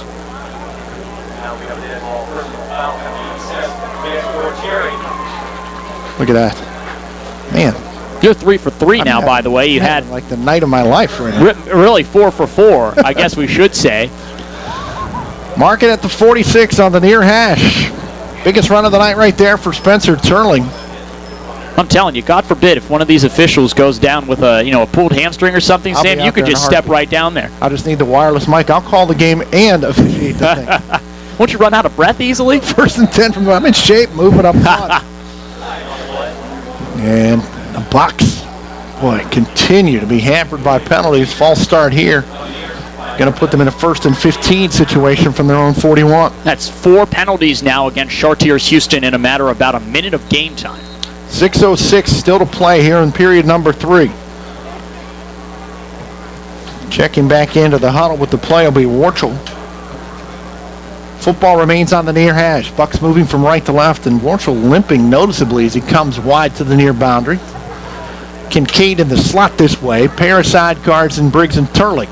This will be Turling again, off the block of Briggs. Straight ahead, Turling bowls over a would-be tackler at the 48 and bowls his way up to the midfield stripe. That's why folks in Washington are excited about this sophomore. Tough running, and he finished it off right there. Yeah, Nick Rogers was on the wrong end of that Turling shoulder dip en route to a gain of 9 yards for the Buccaneers. Sets up a 2nd and short 6, long 5, right at midfield. Football still on this near hash. And with those 2 sidecars in there, the Buccaneers are a different football team running the football. They'll run the same play again, and this time the run blitz is there to swarm Turling over. He does a nice job actually to get back to the line of scrimmage. Might have even picked up a half a yard. But he was hit by 3 Fort Cherry Rangers in the backfield. And it's going to be 3rd and 5 for Chartiers-Houston. Moving right to left, 5:09 on a rolling clock. Robert Cooper, one of the 2 Rangers there to make the stop. Warchel again back into the contest. Pink spats for most players on pink out night. This time Turling the lone setback for Ferrari. 3rd and 5. 2 receivers to the far boundary and a pair of tight ends. Ferrari wants to throw. Has plenty of time. Steps up. Flag on the play. He'll tuck it and roll to the far, throwing deep downfield. And another flag comes in. Pass interference will be the call against Miller as he just basically blocked the Chartiers-Houston Buccaneer receiver out there. Was Jake Cavallo. So I think you're going to get holding against the Bucs and then pass interference against the Rangers. Which would be the 7th total penalty on this drive if both of those flags are upheld. 1 for 1, Sam is. And 2 for 2. You're on fire. I'm going to go play the lottery as soon as we leave here tonight, Nick.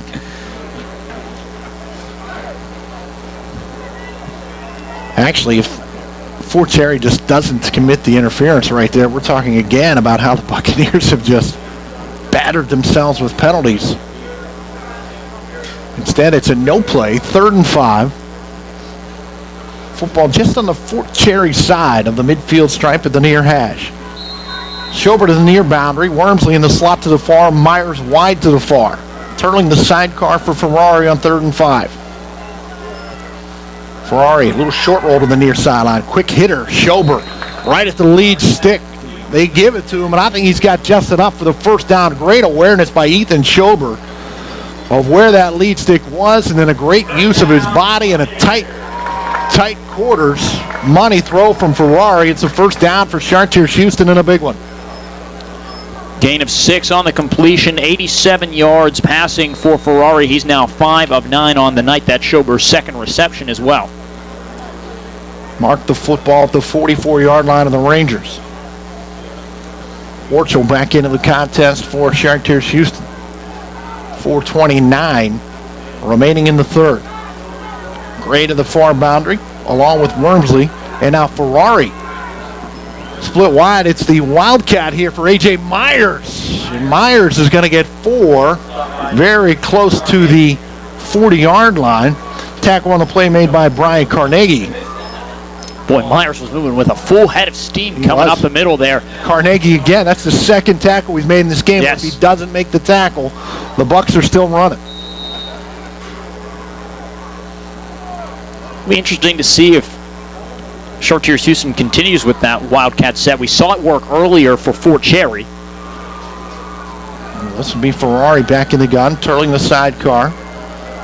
Wormsley and Myers to the far boundary. 2 receivers to the near as well. And Schober and Gray. Ferrari setting up the screen for Wormsley. Great catch. Turns upfield. Wormsley in the open field. Inside the 30 to the 26-yard line. What a catch by Tyrone Wormsley. That pass behind him, back into his left. Reaching back, he grabs the back half of the football. And then great yards after the catch. First down, Bucs. So following a gain of 14, Ferrari now 6 of 10 for 101 yards. And Chartiers-Houston really marching now, looking to regain the lead for what would be the 3rd occasion tonight. Mark it at the 26. Football closer to the far hash. Kincaid to the near boundary, along with Warchel. Pair of sidecars. Turling takes the handoff, looking for a block from Briggs. He'll get it. Turling spins his way forward inside the 25, down to about the 22-yard line. And Kincaid banged up on the play. He'll remain on the surface here at Chartiers-Houston. We're going to get some tending to Wyatt Kincaid, who's played splendid defensive football for the Bucs here tonight. And the good news is he's going to get up and walk off under his own power back to the near sideline. 80 carries for 13 yards now from Turling. The majority of those, at least in the second half, have come from a 2 running back shotgun set, which you said, Sam, you noted, has really made this Chartiers-Houston offense's running game click. Yeah, Briggs is a monster. Dylan Briggs, 5'9", 155, but he plays like he's 5'9", 190. He is squat, he is thick, and he will take somebody out of the play. And get Turling out in a one-on-one situation. We've seen how tough this kid is running the football. Mark it at the 22. After the 4-yard pickup, 2nd and 6. Turling now the lone sidecar for Ferrari. Fake it to him. Little screen here for Schober. He's got blockers out in front. Inside the 15. Schober's still on his feet. Down near the 10-yard line. He's got another Buccaneer first down. The screen pass has worked big time for the Bucs really all night long when Ferrari's been able to get the football to the screening. You know, that's how Myers scored his first touchdown. It was off a screen pass, and then he took it down the field with nobody in front of him with some good blocking. That one there, Schober did a lot of the work. The blocking might not have been there, but boy, did he take at least 2, maybe even 3 Rangers with him for a couple of extra yards down to the Fort Cherry 11. 1st and 10 from there. They can get the first down at the 1. Pair of sidecars and Briggs and Turling. Turling will follow Briggs right side. Still on his feet, Turling runs through a tackle with the 8 all the way down inside the 5, close to the 2-yard line.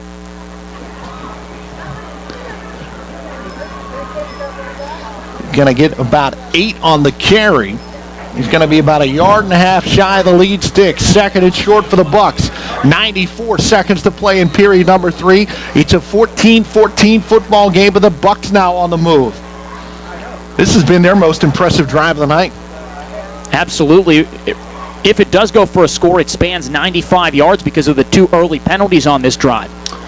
Turling to the left of Ferrari, Briggs to his right. Turling follows Briggs inside the 2. Grinding, reaching, leaning. Touchdown, Spencer Turling.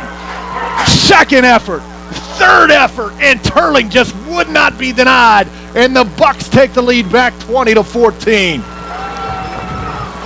What a fantastic drive by Fort Cherry, capped by that 3-yard run by Turling, which really described how that entire drive went. That after the penalties, a lot of resiliency by Fort Cherry, by Chartiers-Houston, a lot of pushing and churning is what led to 6 points there for Turling and the offense. Kushma on to attempt the extra point high snap, and having to adjust on the run is Josh Gray. Turning the corner, Gray, can he get in for the 2-point conversion?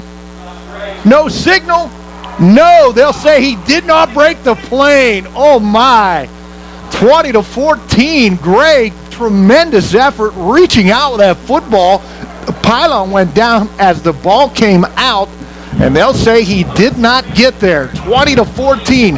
Bucs on top, but that could be huge. With 1:06 to play in the 3rd, you're listening to WPIAL Football 2014 on the MSA Sports Network. Sports Network is more than just high school football this fall. Log on to MSASports.net for coverage of all other scholastic fall sports with schedules, results, and rankings of boys and girls soccer. We'll also have results and postseason coverage of girls tennis, boys and girls golf, and cross country.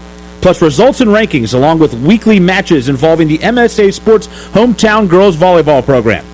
The best coverage of all WPIAL fall sports is only here on the MSA Sports Network. 20-14 Bucs after the botched extra point attempt.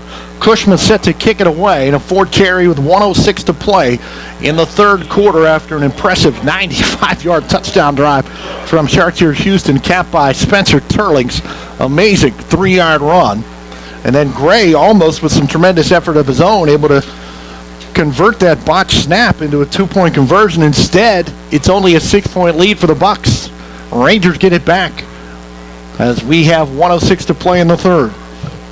Did you text that score to Master Don Rummel and Mike Azania? Got it taken care of. You are the man, Nick. Kick will be taken by Skinner at his own 2-yard line. Comes to the middle of the football field, 15-20. Bounces to the near sideline, still at the 20, all the way up to the 25. And then shoved out of bounds right there by Seth Myers. How about Myers doing the job defensively and on special teams, and another flag on the play. Emotions have run high in this football game. So much on the line, Sam. It's flags at the 30. It's in that area, blocking the back, maybe holding, blocking the back. Trying to do a little too much, Nick Farrell. Seems so. So now Fort Cherry, which has responded following each of the first two Chartiers-Houston scores, now is going to have to go at least, I think, 85 yards to bring the score even here and then have a chance with an extra point to take the lead. I do have a score update for you. Other Washington County game. Wash High 15, McGuffey 14, start of the fourth quarter there. Wow. A couple of dandies in the county tonight. 1st and 10 from the 16-yard line for the Fort Cherry Rangers, trailing 20-14 with 57 seconds remaining in period number 3. Panizza will come back in here, quarterback for Fort Cherry. Notice that Nick Cook is coming off the field here, so he's been their big run threat for the Rangers so far. Maybe it's a passing situation here. Skinner in the slot to the far side. 2 receivers near. Sidecar is Whalen. Skinner goes in motion. Panizza will take this and set up, looking deep. He's got Babarat again, behind everybody again at the midfield stripe. He'll haul it in. Break away from the tackler, Warkle, and Babarat is gone. Flag back at the 18-yard line. 85, 84 yards make it. Is that not a flag right there? What is that? I think that might just be garbage or a towel. There's a flag. There's a flag on the other end of the field. 84 yards, Babarat again behind everyone. This time had to wait for the ball to come down. And when it came down, trying to pull it away was Warkle. Instead of making the tackle, Babarat spun away from him and off to the races. It's a personal foul against Fort Cherry. And they can take it on the extra point, Nick. How huge is that? Absolutely huge, because now Fort Cherry had a chance to take the lead here in this final minute of the third quarter on the extra point following a missed 2-point conversion try off a botched snap. It ended up being a 2-point conversion try by Chartiers-Houston. So now this is more like a field goal to take the lead here instead of just a simple point after. Yeah, it's going to be a 15-yard penalty. And if you're Terry Fetzko, you have to take it right here, right? You've got to force the kid to. Yeah, they're only going to march it back. At first, I thought they were going to take it on the kickoff. I'm like, no. So they will march it off. Actually, I think the PA announcer even said they were going to force it on the kickoff. But boy, how good is Alex Babarat? He even had to stop his route down the far numbers to catch that ball at around midfield. Then he shook a defender standing straight up in that stationary position before taking off and going another 45 yards down to pay dirt. What a fantastic play. Tied at 20. This ends up being a 35-yarder to give the Rangers the lead. Out of the hole to Nick Rogers. The kick is up. Plenty of leg if it stays between the pipes, and it does. Campion from 35 yards out. The extra point is good, and Fort Cherry, with 43 seconds to play in the third, takes a 21-20 lead. Unbelievable action here in Week 9, WPIAL Football 2014 on the MSA Sports Network. The history books are filled with the names of great athletes and great teams from Western Pennsylvania. They share stories of great victories and stunning defeats, but they all have one thing in common. They know the championship season is the time to be first. First Commonwealth Bank, proud sponsor of the WPIAL and the best high school athletes in Western Pennsylvania. First Commonwealth, time to be first. Well, it's already been a thriller, but you have a feeling so much more to come from Chartiers-Houston. 43 seconds remaining in the third quarter. Fort Cherry now on top of Chartiers-Houston 21-20. As Babarat now has an 84-yard touchdown catch and a 71-yard touchdown catch. The only 2 times the football has been thrown in his direction all night long. And the Rangers are up by 1. Campion kicks it away. It'll bounce to the 15 by Wormsley. Back inside the 5. Be picked up by Myers. And he's going to have to fight his way out of the end zone. I'm not sure if he did. They give him forward progress to the 1. 1st and 10 from the 1-yard line for the Chartiers-Houston Buccaneers. Laundrie back out at the 22. And if this is against Chartiers-Houston, it won't make any difference because they're inside the 1 to begin with. So it'll be a half-yard penalty. 17 seconds to play in the third. Boy, the swings back and forth in this football game, something to watch. It's been an absolutely incredible contest. Both of these teams putting everything on the line, knowing that if you lose, your season's over. 155 yards and 2 catches for Alex Babarat. Those are pretty good numbers. Absolutely. And Panizza, who started out slowly, has thrown touchdown passes on 2 of his last 3 attempts and has eclipsed 150 yards passing himself. Quick note on that crucial, critical Avonworth-Northgate game, still 21-7 at last check, which means that if this score stands, which it's unlikely that through another quarter plus 17 seconds that this exact score will stand, but if Fort Cherry wins and a Northgate loss, it advances to the postseason.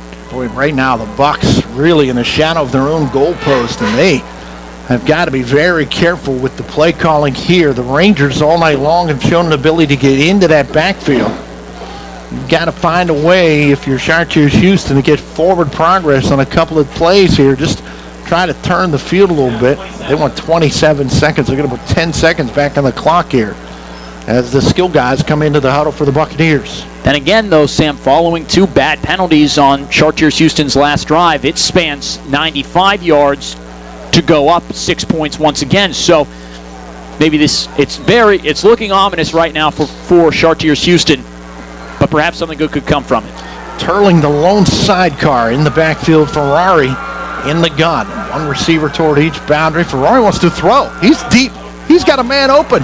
And he's got out at the 25-yard line. Turning and waiting and hauling it in was Warkle out of the 26-yard line. So Terry Fetzko goes gunsling gambling. And he hooks up Ferrari to Warkle. And the Bucs not only get out, but they get out in a big way to their own 27-yard line. Ferrari has now completed all 5 of his last 5 passes. That one good for a gain of 26. 26 huge yards for the Bucs. Schobert to the near boundary. 1st and 10, a pair of sidecars in Briggs and Turling. And this will be Turling following Briggs.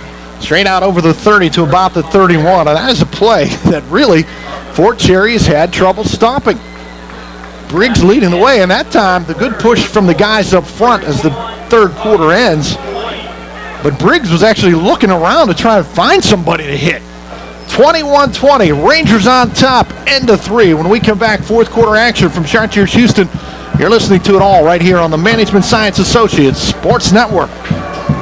Monticello's Italian restaurant has been serving the Pittsburgh community for over 34 years. With over 5 northern locations, there is one near you. Monticello's has been named the best pizza, best hoagies, and best Italian restaurant by the Tribune Review for 3 years in a row. Stop in at Monticello's restaurant before or after your high school football game and mention that you heard us on the MSA Sports Network and receive a large traditional cheese pizza and 4 soft drinks for $12.99. For the complete menu and additional information, go to Monticello's.com. Monticello's, a Pittsburgh favorite. Back at Chartiers-Houston Junior Senior High School alongside Nick Farrell as we get set to start period number 4. Fort Cherry on top of Chartiers-Houston 21-20 with the Bucs. A big pass play and then a solid run by Turling. And they started this drive at their own, actually inside their own 1-yard line. And they are out at the 31 right now. So 30 yards on 2 plays for this Buccaneer offense. They'll come straight out over the football, moving now from left to right to start the fourth quarter. A couple of quick notes. Quarterback Alec Ferrari, 7 of 12, 138 yards. His running back Turling approaching 100 yards rushing, 16 carries for 95 yards on the ground. Myers wide to the near boundary. Wormsley in the slot this way. One receiver to the far side. I'm guessing that's Schobert. This will be Turling again, straight ahead. Behind Briggs, Turling out over the 35 and all the way out to the 36, very close to the lead stick, about a half a yard short. And again, that play with those both running backs there behind Ferrari. And with outnumbering Fort Cherry up front when they do that. And with that carry, though, Turling reaching 100 yards on the game, 17 carries for him, going again to that sidecar look that now they're able to utilize now that their backs are not against their own goal line.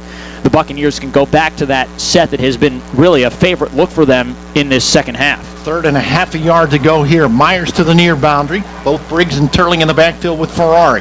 And this will be Turling. First down and more. Into the open field. Midfield stripe. Turling still on his feet. He's all the way out to the Fort Cherry 45-yard line. Spencer Turling, a good stiff arm on that run. And another big block from Dylan Briggs. Call it a gain of 19 for Turling, who was moving at full speed as soon as he hit that hole. He can just go. Boy, you said it, Sam. What a great outlook for the future, though, for Chartiers-Houston with Turling at the helm for a couple of more seasons. He's only a sophomore this year for the Buccaneers. Briggs is back. Lober. 1st and 10 from the Fort Cherry 45. Inside 11 minutes out of play in regulation. Ferrari will keep this himself. Breaks away from a horse collar. Still on his feet. Down the middle of the football field. Ferrari might go. 20, 15, 10, 5 to the far corner. Diving for the pylon. Did he get there? No, they stepped out at the 3-yard line. I don't think that's against Chartiers-Houston. There is a flag back at the 48-yard line, but I think that might be against Fort Cherry. You said it could be against Fort Cherry here. It's crucial, though. This is a very critical moment in the game, because if it is another holding penalty, we've seen plenty of those against Chartiers-Houston. This one's coming all the way back. Yeah, I just don't think it is. I had a feeling that it was either a face mask. Just the way I saw Ferrari's head spin, and that is the call. You've been right 100% of the time tonight. Let's not get crazy. I made some bad decisions driving here, that's for sure. Big gain, though, for Ferrari. Humongous play to set the Buccaneers up on the cusp of the goal line here to try to take the lead once again. It would be the 4th time they've led all night. Boy, you got a feeling that the back and forth is going to continue right now. I don't want it to stop. 1st and goal from the 1 after the mark-off. Ferrari will give it to Briggs. Or is that Turling trying to bang his way forward? That is Turling, wrapped up in the backfield. And he did nicely if he got back to line of scrimmage. No, he lost a yard back to the 2. It was Campion. How about the kicker for the Fort Cherry Rangers, making a big-time difference on the defensive side of the football? Yeah, he's not just a kicker. He's a big-time defensive lineman. And splendid kick. I mean, huge kick. Really Very good difference kick in this football game right now. The 35-yard extra point from the big fella. Briggs and Turling in the backfield with Ferrari on 2nd and goal from just outside the 1. 2 receivers to the near. Inside 10 minutes to play. Movement up front. And looks like the Rangers might have jumped. Rangers pointing at the Bucs. Bucs pointing at the Rangers. It's against the Bucs. Well, I'll tell you what, it really looked to me like Fort Cherry jumped into the neutral zone and caused the flinch, and that's what Ferrari's pleading, but that's not going to help. That football is now all the way back out to the 7-yard line. 2nd and goal there. Football on the far hash. Checking out of the game will come Workle, and his big catch really started this drive. Remember, it started at the 1-yard line for the Buccaneers. Yeah, this is about as close to a 100-yard scoring drive as you can ever come, if it does finish with 6 points. You're right. It was inside the 1 when they started. Again, the 2 sidecars for Ferrari. And Turling will follow Briggs. Right up the gut. Turling into the end zone. I don't know if anybody laid a hand on him. Spencer Turling's 2nd touchdown of the second half puts the Buccaneers back on top, 26-21. It's his 20th carry, good for 124 yards on the game and 2 scores, both of them coming in these crucial second half moments. And the Buccaneers and Rangers just going back and forth in what is turning out to be quite a good ball game. So many playoff implications here, really, foreseeably, at least with the Avonworth score, 21-7 over Northgate. The winner of this game is headed to the playoffs. And the Bucs will go for 2, as you might expect. Now leading 26-21. 9:27 remaining in the 4th quarter. Trying to push it up to a 7-point lead. Pair of sidecars here for Ferrari. Briggs to his right, Turling to his left. And Ferrari rolls to the near boundary. Wants to throw into the end zone. Has a man there. Myers makes the catch. It's good. 28-21 Bucs. Myers with another perfect catch. Flag on the play, and I think this is going to be unsportsmanlike against Miller for Fort Cherry. I'm just telling you what I see. It looked like he was chirping at the official about Myers not being in bounds. but you only have to have 1 foot in bounds. Clearly, A.J. Myers had that 1 foot in bounds, and I think Miller might have bought himself a 15-yard ticket right there with his unhappiness about that call. 9:27 to play. Buccaneers lead at 28-21.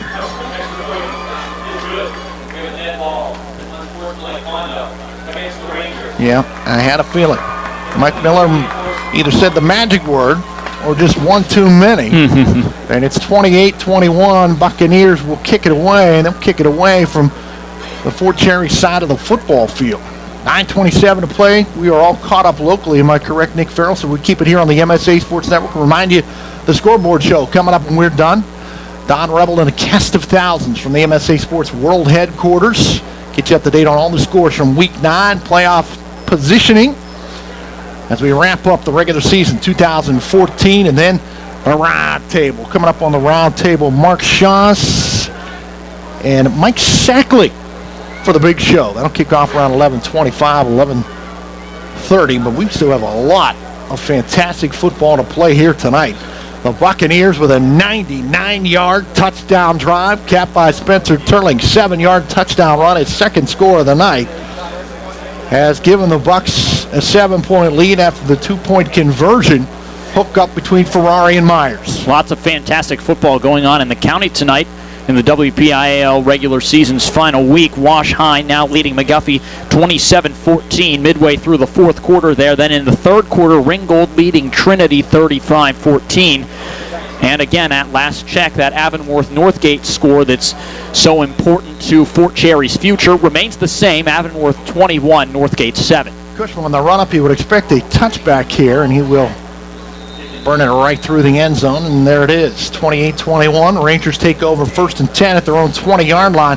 They'll move from right to left, and somebody's going to be covering Alex Babarad, I think. Absolutely this time, because the last drive, it took one play for Fort Cherry to go 84 yards, and that one play was when Peninsula found Alex Babarad open on the far numbers. He even stopped his forward progress to catch that ball, had a good 3 yards ahead of the defender, and then whoever the poor defender was got sent right to the turf as Babarad gave him a stiff arm and then headed to the end zone.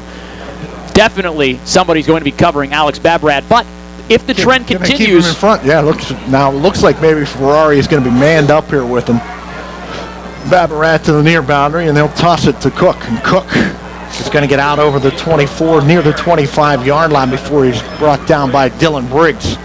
But Briggs, man, oh man, he has been a difference maker in this football game as a lead blocker for Turling, and that time from his middle linebacker position. But a win on first down for Fort Cherry right there. Solid pickup of 5 for Nick Cook. We'll set up a 2nd and 5. He's got 112 yards rushing right now, and you know, Fort Cherry has answered all 3 of Chartiers-Houston's previous scores in this game. Cook the deep back in the eye. Whalen the up back. He'll lead the way here for Cook. He's out to about the 29-yard line. Hit at first by Josh Gray. And T.J. Johnson there as well to bring him to the ground, but he's going to be a yard shy of the lead stick. 3rd and 1 here for the Rangers. 8:35 on a rolling clock. No better time for the Rangers to continue that trend of scoring immediately after their opponents than this drive with time waning. You know, if you punt it away, who knows how much time you get the ball back with, and if you're trailing by just 1 score still. Cook the deep back in the eye. Babarad to the near boundary. Movement up front, but everybody settles back in. Cook takes the handoff, and Turling meets him right at the line of scrimmage, but he's going to lean forward and pick up about a half a yard, and he's going to get enough for the first down. Mark it at the 31-yard line. The Rangers will move the sticks. They'll stop the clock to do so with 8:12 remaining in regulation. Mentioned Fort Cherry keeping Chartiers-Houston out of the playoffs last year with the late win, 33-26, I believe the final of that game. 2 years prior to that, Fort Cherry kept Chartiers-Houston out of the playoffs with an overtime win, 18-15. I'm not trying to put the curse of overtime on you, Nick Farrell, but it certainly looms out there right now. As this will be Whalen first back through, and Whalen a short gain out over the 33, near the 34-yard line. Johnson and Briggs there again defensively for the Bucs. Let's give him 3, set up a 2nd down, 7.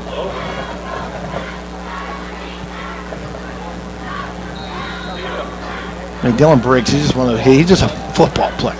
You can tell when you look. I don't even think he needs shoulder pads. He looks like a middle linebacker, and just the middle linebacker fullback thing kind of fits him to a T. 2nd and 7 from the 34. Football on the near hash. Panizza has an I formation behind him. The motion Whalen out. Can't handle the snap. Able to get it and toss it to Cook. Cook trying to reverse field. Stays on his feet. And he does an amazing job to get out to the 39-yard line. It looked like he was going to lose 6. He ends up gaining 5. Nick Cook, just a fabulous ad-lib right there to set up a 3rd down and about 2. How did he do that? I don't know. It looked like his legs were tied up, and then all of a sudden he's lunging forward for a positive gain of 5 yards. That's not the first time we've seen a bad pitch from Panizza end up in a positive gain from Nick Cook. He receives the pitch going one way, turns, and goes the other direction after he stands himself up. That time got 5 yards. 3rd and 2 from the 39. Crab walk Whalen out of the formation. Tots to Cook near side. Looking for a block. He got it. The 1st down and more. Out over the 40 to the 46-yard line. Briggs again on the tackle. And Briggs has some sort of equipment issue with his hat. He'll come to the near sideline. Checking in at linebacker will be Matt Whitfield. 130 total yards rushing for Cook on 19 carries. Give credit to the left side of the offensive line, Jake Schultz and Brian Carnegie, as well as Whalen out of the backfield, providing the blocks to move the sticks there for Fort Cherry. Dylan Briggs does not have a helmet right now on the Chartiers-Houston sideline, searching frantically to try and get him one. Cook takes the pitch. Far side, going to be strung out. Good penetration by Spencer Turling as he stretches Cook to the far sideline. Myers able to shove him out of bounds after a very short gain of about 1. Will set up a 2nd down and 9, but it was Turling that blew that play up in the backfield. Did Briggs get a helmet? I lost him on the sideline. I can't.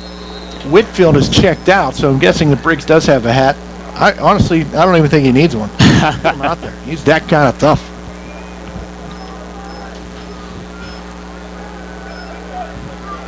Whalen the up back in the eye. Pistol look here for the Rangers on 2nd and 9 from their own 47. Trailing by 7. Cook takes the handoff. Trying to bounce it outside, near side. And stays on his feet, but only momentarily. Myers spun him back toward the middle of the field. And it is cleaned up by Alec Ferrari.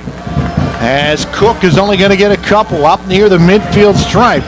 3rd down and about 6 coming up. It's a short 6. Football on the near hash. Boy, Cook just does not go down at initial contact. That's what it is. You have 2 sophomore running backs right here between Nick Cook and Spencer Turling that are going to make the Black Hills Conference a joy to watch over the next couple of years. Whalen the up back. Cook the deep back. Babarad to the near boundary. 5:12 on a rolling clock. They'll crab walk Whalen. Play action fake. Panizza to throw. Looking for Babarad. Near sideline. He's behind everybody. Couldn't hold it in at the 13-yard line.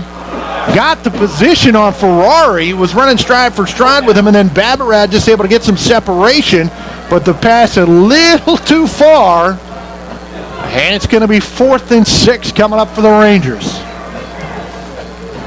Tough break for Babarad. They're unable to hang on to it. If he does make that catch, he's headed into the end zone for the 3rd time tonight.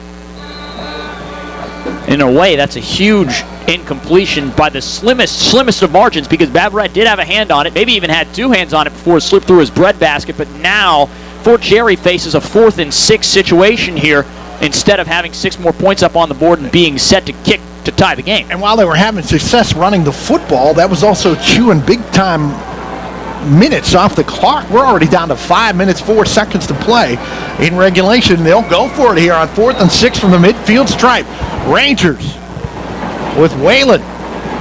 Crab walking out of the formation. Panizza fakes it to him. Now he'll toss to Cook far side. Turling in pursuit, and the backside help defense comes. Wormsley and Turling able to string it out for no gain, and the Bucks take over at the midfield stripe. Spencer Turling running the football has been impressive, and a big-time play right there defensively. He and Wormsley able to shut down Cook on that island, and the Bucks get it on downs. And that point you made a second ago, Sam, about the running game of Fort Cherry milking the clock a little bit, now that comes back to hurt the Rangers, or potentially can hurt them, if Chartiers-Houston takes a lot More time off the clock here on this drive that starts at midfield. Myers to the near boundary. Kincaid in the slot to the near side. Turling will follow Briggs straight ahead. And he'll hold on to the football as he gets into Fort Cherry territory after a pickup of 3. Set up a 2nd down and 7, but Terry Fetzko says tick, tick, tick, tick, tick. Inside 4:40 remaining in regulation. 28-21, Bucks on top. Football on the far hash. Checking out will be Austin Warkle. A tough kid tonight, too. Warchel, he has played limping for most of this football game. Schober in to the huddle. Game clock down to 4:17 as they come out of the huddle. You got to get that snap off relatively quickly. Sidecars, Turling and Briggs for Ferrari.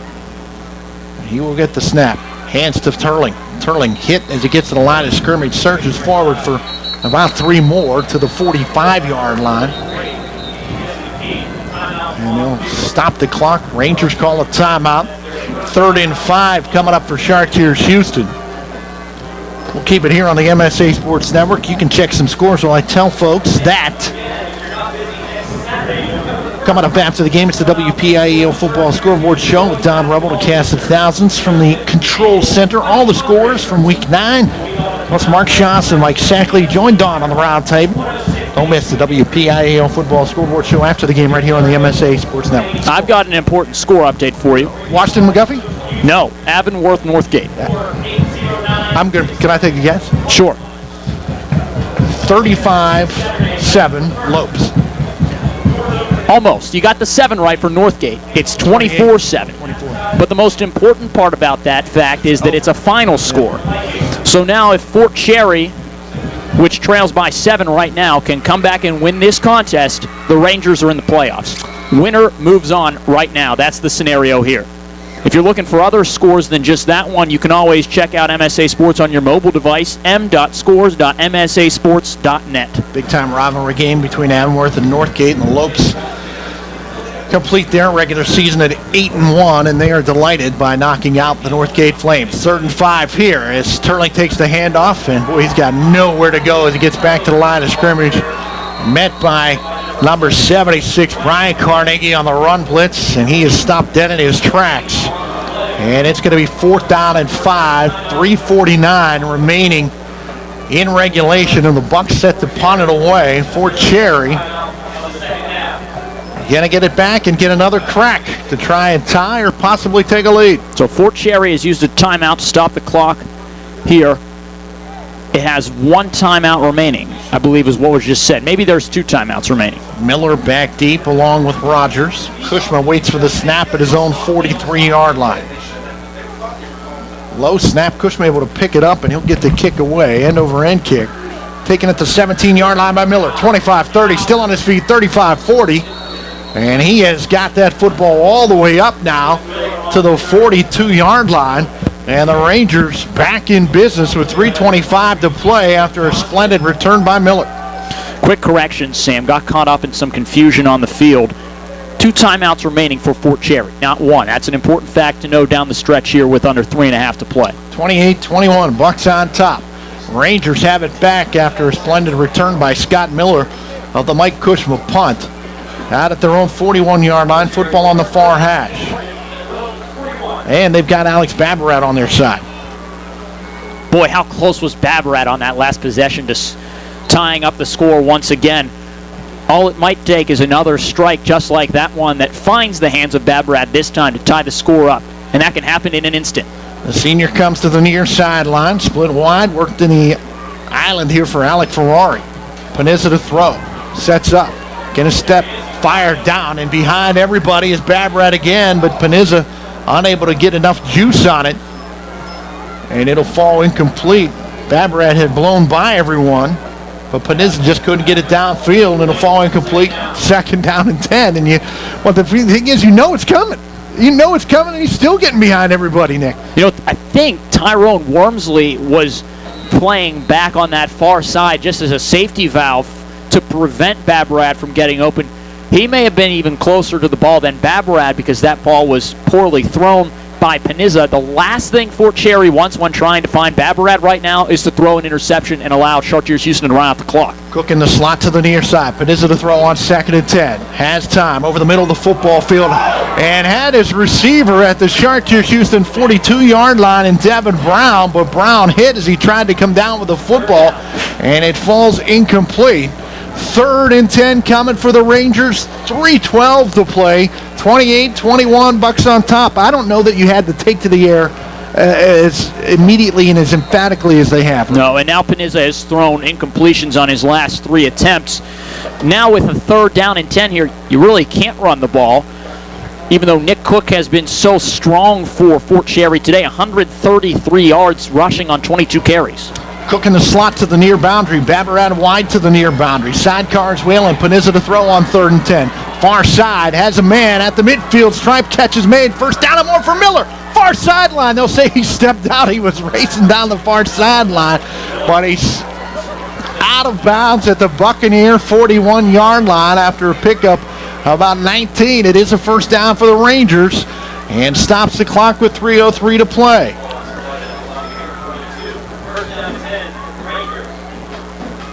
Football on the far hash. Myers will check out. TJ Johnston into the game. Schober back deep at safety now. Panizza looking deep again. Far hash. Diving catch made by Babarad inside the 10 at the 8-yard line.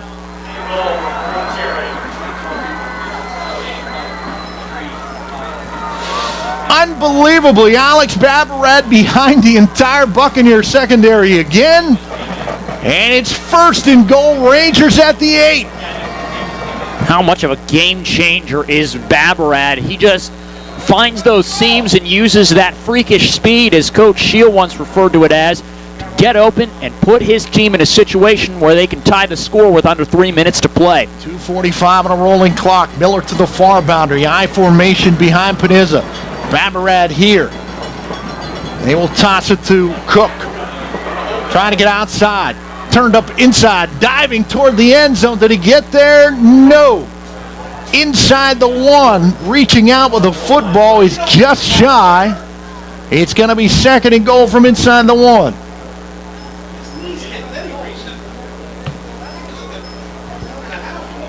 .2:14 on a rolling clock. Now, if you're Fort Cherry, do you think about, you know what, we don't want to score too fast and give the Buccaneers the ball with plenty of time left. Football on the near hash. Cook the deep back. Whalen the out back. And this has turned into what started out as a defensive battle into a shootout. Panizza, broken play. Trying to spin to the outside. He dives into the end zone. Touchdown, Rangers. They pulled it within 1. 28-27. 1:44 remaining in regulation. Great composure by Panizza in the backfield after both his running backs, Whalen first, then Cook didn't bite on his attempts to give them the football. He rolls out to his left and scores. You're absolutely right. Here, you want it. No, how about you? You take it. No, neither one of them wanted the football. Panizza able to adjust and then sprint on the rollout to the near pylon, and at the second effort, dives in, camping on to try and tie this football game with 1:44 remaining. The kick is up. The kick is good. We're tied at 28. Week 9, an absolute thriller from Chartiers-Houston High School. Bucks and Rangers knotted up at 28 apiece as the Panizza-Babarad show here in the second half for Fort Cherry has been the story of this game for them. Meanwhile, for the Chartiers-Houston Buccaneers, Sterling and Briggs, along with Alec Ferrari, getting it done offensively. You know what I'm seeing right now, Sam Hall, is that the junior Dylan Briggs, who we've seen apply quite a few big hits on blocks in this game, he does not seem very pleased with himself right now. He almost blocked that Campion point after. He was very, very close coming around the near side. Look out for him on this final drive to hit a few people and take out some of that frustration as he tries to help Chartiers-Houston regain the lead. 1:44, a lot of time in high school football. Keep in mind, every time you get a first down, they'll stop the clock. The Bucks still have, I believe, one timeout in the pocket of Terry Fetzko. you're looking for some kind of return right here, although they had problems the last time Fort Cherry kicked it off. Remember, Wormsley had difficulty, and then Myers had to go back and retrieve the ball, and he barely got out of the end zone. Myers deep to the middle. Wormsley is no longer on that back line. You get Schober and Kincaid back there now, I believe. Campion kicks it high. Short. Myers will take it at his own 13. Up the gut he goes. 25 out to the 30-yard line and out over the 30 to the 31. 1:38 remaining. 28-28. Bucks and Rangers. Week 9. What an opportunity for the senior Alec Ferrari to lead his team to the end zone and to the playoffs on what could potentially be one of his final drives in a Chartiers-Houston uniform. And keep in mind, Mike Cushman, I believe, has 9 field goals on the year. This kid can kick it, and he can kick it a long way, so that could loom large as well. You really need about you want to probably get to inside the 30 at some point before you're willing to take a shot in winning this football game. So you need kind of work yourself between the 30s here. 2 receivers near, 2 receivers far. Turling the sidecar for Ferrari on 1st and 10 from the 31. Ferrari, pump fake, now taking himself right up the middle of the football field. Ferrari to the midfield stripe, still on his feet. Cuts back to the near, and he's going to be tripped up by the 40-yard line as he gets inside the 40 to the 34. And he just kind of lost his balance. Maybe a little bit of exhaustion for Ferrari. Keep in mind, he's been going both ways. He's been manned up against Babarad defensively. A big run there, though, with still 90 seconds remaining in the football game, and the Bucks in business at the Fort Cherry 33-yard line. He had a big run on the Bucks last scoring drive, went for 42 yards, this one for 36, and I do think he tripped over his own 2 feet, or else he'd have been headed for the end zone. And I think maybe fatigue a factor right there. Turling will take this handoff, pick his way forward into the open field. Turling inside the 30 all the way down to the 25-yard line. Patience from the sophomore, and a fantastic run for Spencer Turling. And it's the 25-yard line as we reach 60 ticks to talk here in regulation. 28-28. Now you're getting into Cushman range at the 25. And patience here from Chartiers-Houston. No hurry to run a play because the Buccaneers know to move forward a couple of more yards and give Cushman that chance to win it. Riggs and Turling in the backfield with Ferrari. 2 receivers near. Myers to the far. Turling straight ahead, trying to bounce it to the far side, and he runs into 2 Fort Cherry Rangers. He's going to get nothing. Right back to the 25. The Bucks will take a timeout. 33 seconds to play. 28-28. Right now you're looking at about a 42-yarder for Mike Cushman. Bucks will talk it over with Terry Fetzko near side. My, oh my, what a football game this has been for Week 9. A sweet capper to the 2014 regular season for us, Nick Farrell. Certainly has been. Can't ask for a better way to finish the season. Look here on this near sideline, Sam. That's the loneliest man in the world right there. That's right, Cushman. He's got a football, a net, and his leg. He's taking some practice shots. Also, the long snapper and the holder are working together to make sure they've got their duties down pat, just in case their services are needed. The holders, Josh Gray. Believe that long snapper is Nash Phillips, yes. And Nash Phillips. He looks like a long snapper. 5'4", $180, the junior. And the football game may very well rest in the hands of those two and the foot of that one. Mike Cushman, 3rd and 2 from the 25. 33 seconds to play. Turling straight ahead behind Briggs. He's got the first down and more. He's inside the 20, down to about the 18-yard line. A much more manageable field goal now. It's a first down for the Bucks. They'll stop the clock with 26 seconds to play. Mark it at the far hash, just inside the far hash. And another timeout taken by Terry Fetzko. They still have one left.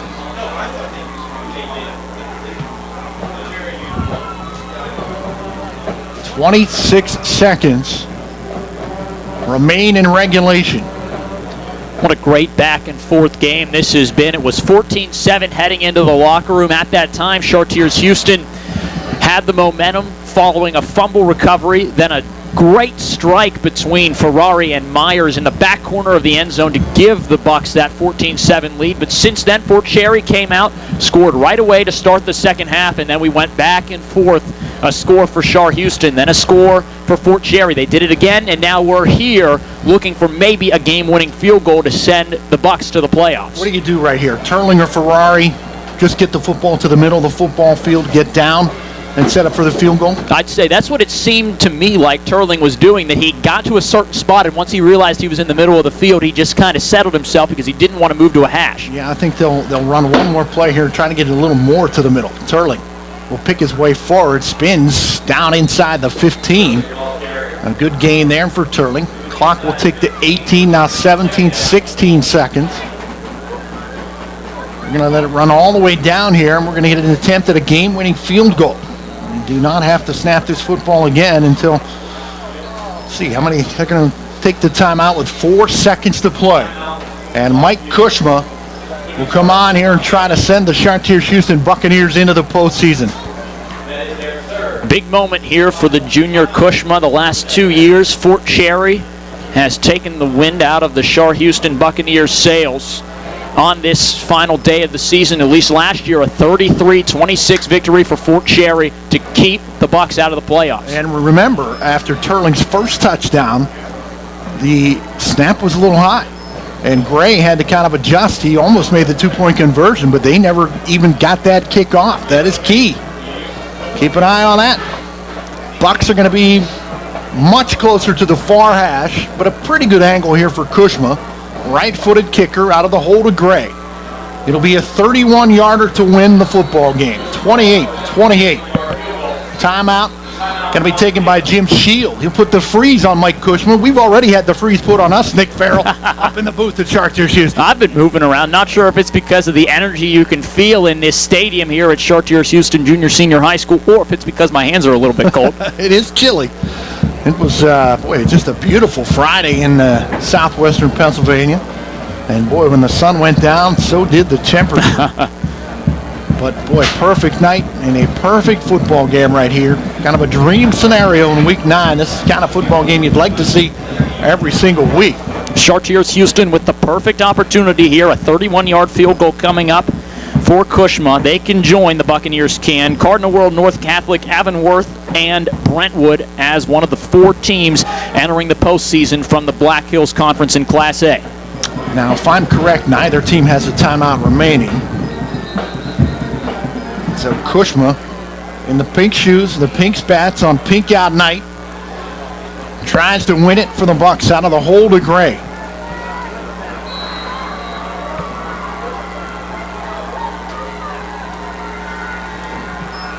Snap a little high. The kick, though, somehow up by Kushma.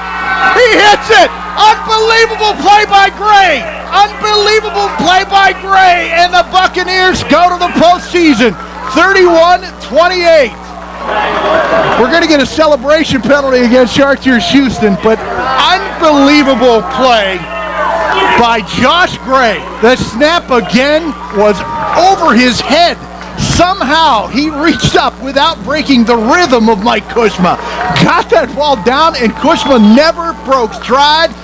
Kicked it home from 31 yards out, and the Buccaneers take the win 31-28. Not to mention that the Rangers sent everything they had to try to block that field goal. There was so much commotion going on in that backfield with Gray trying to get the ball down for Kushma to boot it through, and he did so emphatically. That ball had plenty of distance, split the uprights perfectly. What a kick to send the Buccaneers into the playoffs. Incredible finish here tonight, 31-28, the Bucs head to the postseason.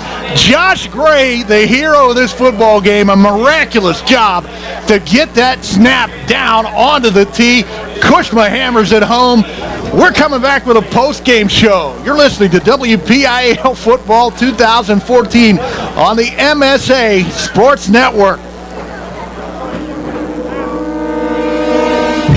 Hi, this is Don Rebel, inviting you to log on each Wednesday night at 7 o'clock for This Week in the WPIAL, only here on the MSA Sports Network.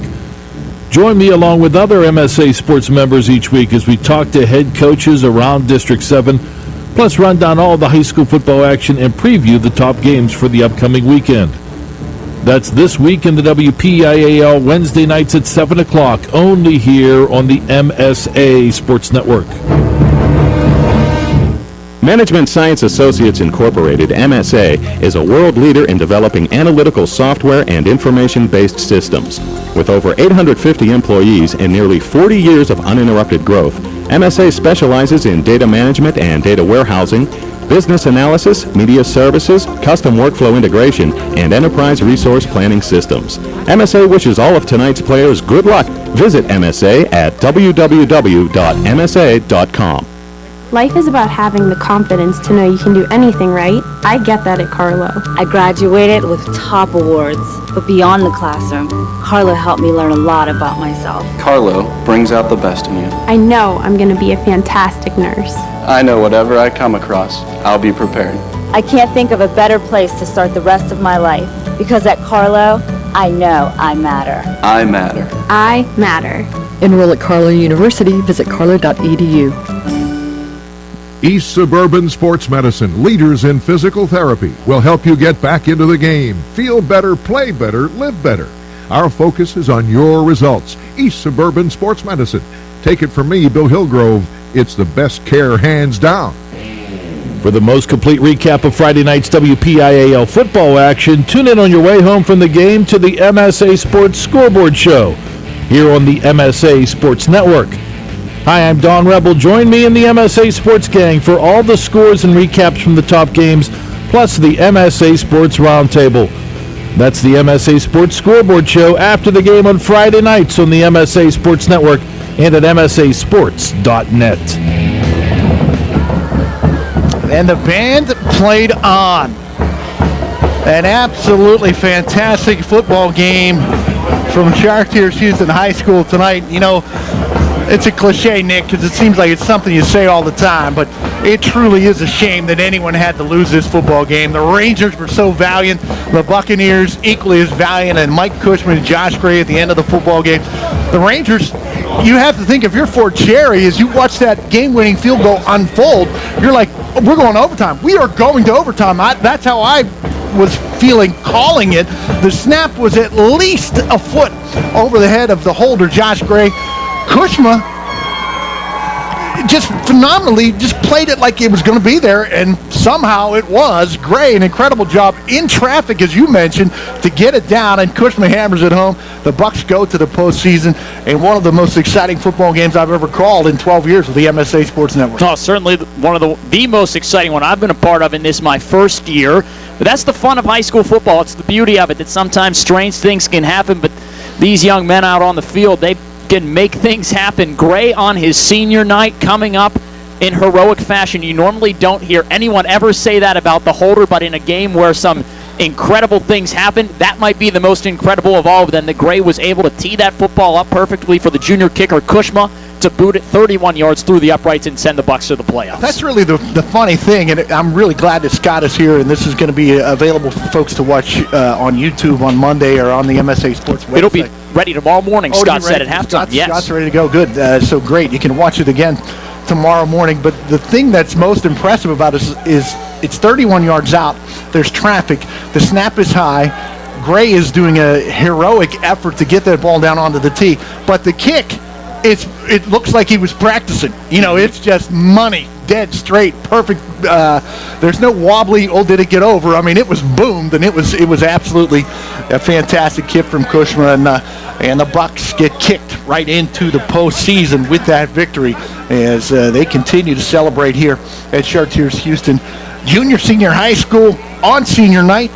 Quick scoring summary from Nick Farrell. Got that for you, Sam Hall. First quarter, first score of the game, Chartiers-Houston, a 54-yard catch and run by A.J. Myers off the pass from Ferrari to make it 7-0 in the early goings. Fort Cherry responded on its next possession, though it took until the second quarter to get that score on a 1-yard run by Whalen to make it 7 apiece.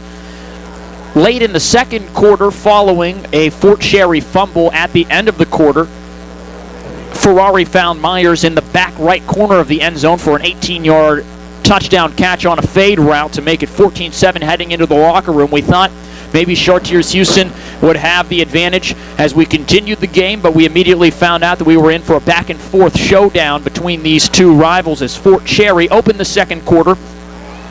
third quarter, I should say, with a touchdown reception by Alex Babarad. That was his first of two in the game. The first one was a 71-yard reception to tie the score at 14 apiece. Then we went back to Chartiers-Houston, who at the end of the third quarter scored on a 3-yard Turling run, but could not convert the point after. We thought that might be significant. Turned out it wasn't. The score at the time, 20-14. Fort Cherry was able then to take its lone lead of the game on a one-play, 84-yard drive where Panizza found Babarad for the second time, and after shedding a tackler around midfield, he sprinted all the way home to the end zone. After the point after, it was 21-20. Then in the fourth quarter, Turling found pay dirt for the second time, this time on a 6-yard run, and the two-point conversion was converted for Chartiers-Houston to make it 28-21, and then Fort Cherry would respond with 1:44 seconds to play on a 1-yard Panizza run on a broken play where he couldn't even beg his two running backs to take a handoff. He had to take it himself off the left side of the offensive line, scored, and then with a point after, it was 28-all. Then a key play on that final drive for Chartiers-Houston was a long run by Alec Ferrari on the first play from scrimmage. It was a 36-yard run that allowed the Buccaneers to take their time offensively, continue to run the football, and then set Kushma up for that decisive 31-yard field goal as time expired. And that's how we got to 31-28. That's how the Buccaneers got to the playoffs, and that's how Fort Cherry will be going home without a playoff berth, despite the fact that Avonworth defeated Northgate 24-7. Heartbreaking loss for the Fort Cherry Rangers. A tremendous win for the Chartiers-Houston Buccaneers as the Bucs now improve on the year to 5-4, 4-3 in conference play, and move on into the postseason. Fort Cherry sees their season come to a close at 3-6.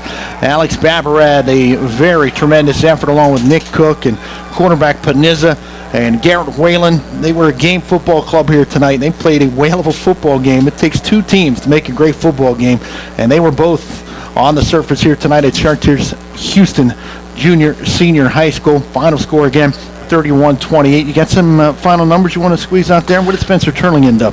Absolutely, can give you that. 25 carries for Turling, 147 yards. His counterpart for the other team, that's Fort Cherry's Nick Cook, had 23 carries for 140 yards. In terms of passing, Panizza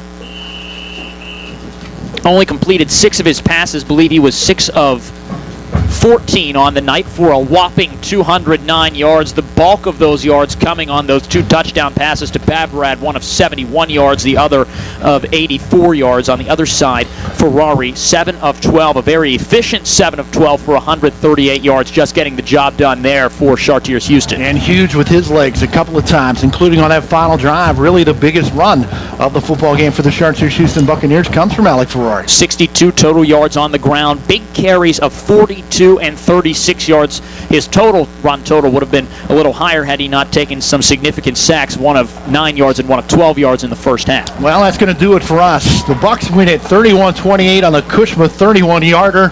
As time expires, this is happening all around southwestern Pennsylvania, so just a couple of clicks away, Donnie Rebel and the rest of the MSA Sports Gang will get you scores and updates from all around the WPIAL. That's going to do it for us. Thanks to Terry Fetzko. Thanks to Jim Scheel. Thanks to all the kind folks here at Chartiers-Houston for their hospitality toward us.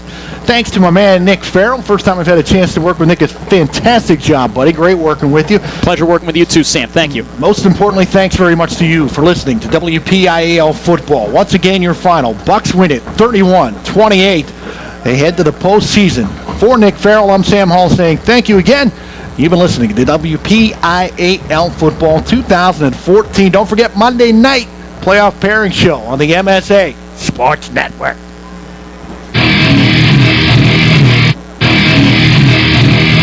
You have been listening to WPIAL Football 2014 here on the Management Science Associates Sports Network at MSASports.net. Sponsored in part by McDonald's, by UPMC Sports Medicine, by First Commonwealth Bank, by Carlow University, by Progress, by East Suburban Sports Medicine Center, by Monticello's Restaurant, by People's Gas, and by Management Science Associates. You can follow the WPIAL football season each and every day by logging on to our website at www.msasports.net. The preceding has been a special presentation of the Management Science Associates Sports Network.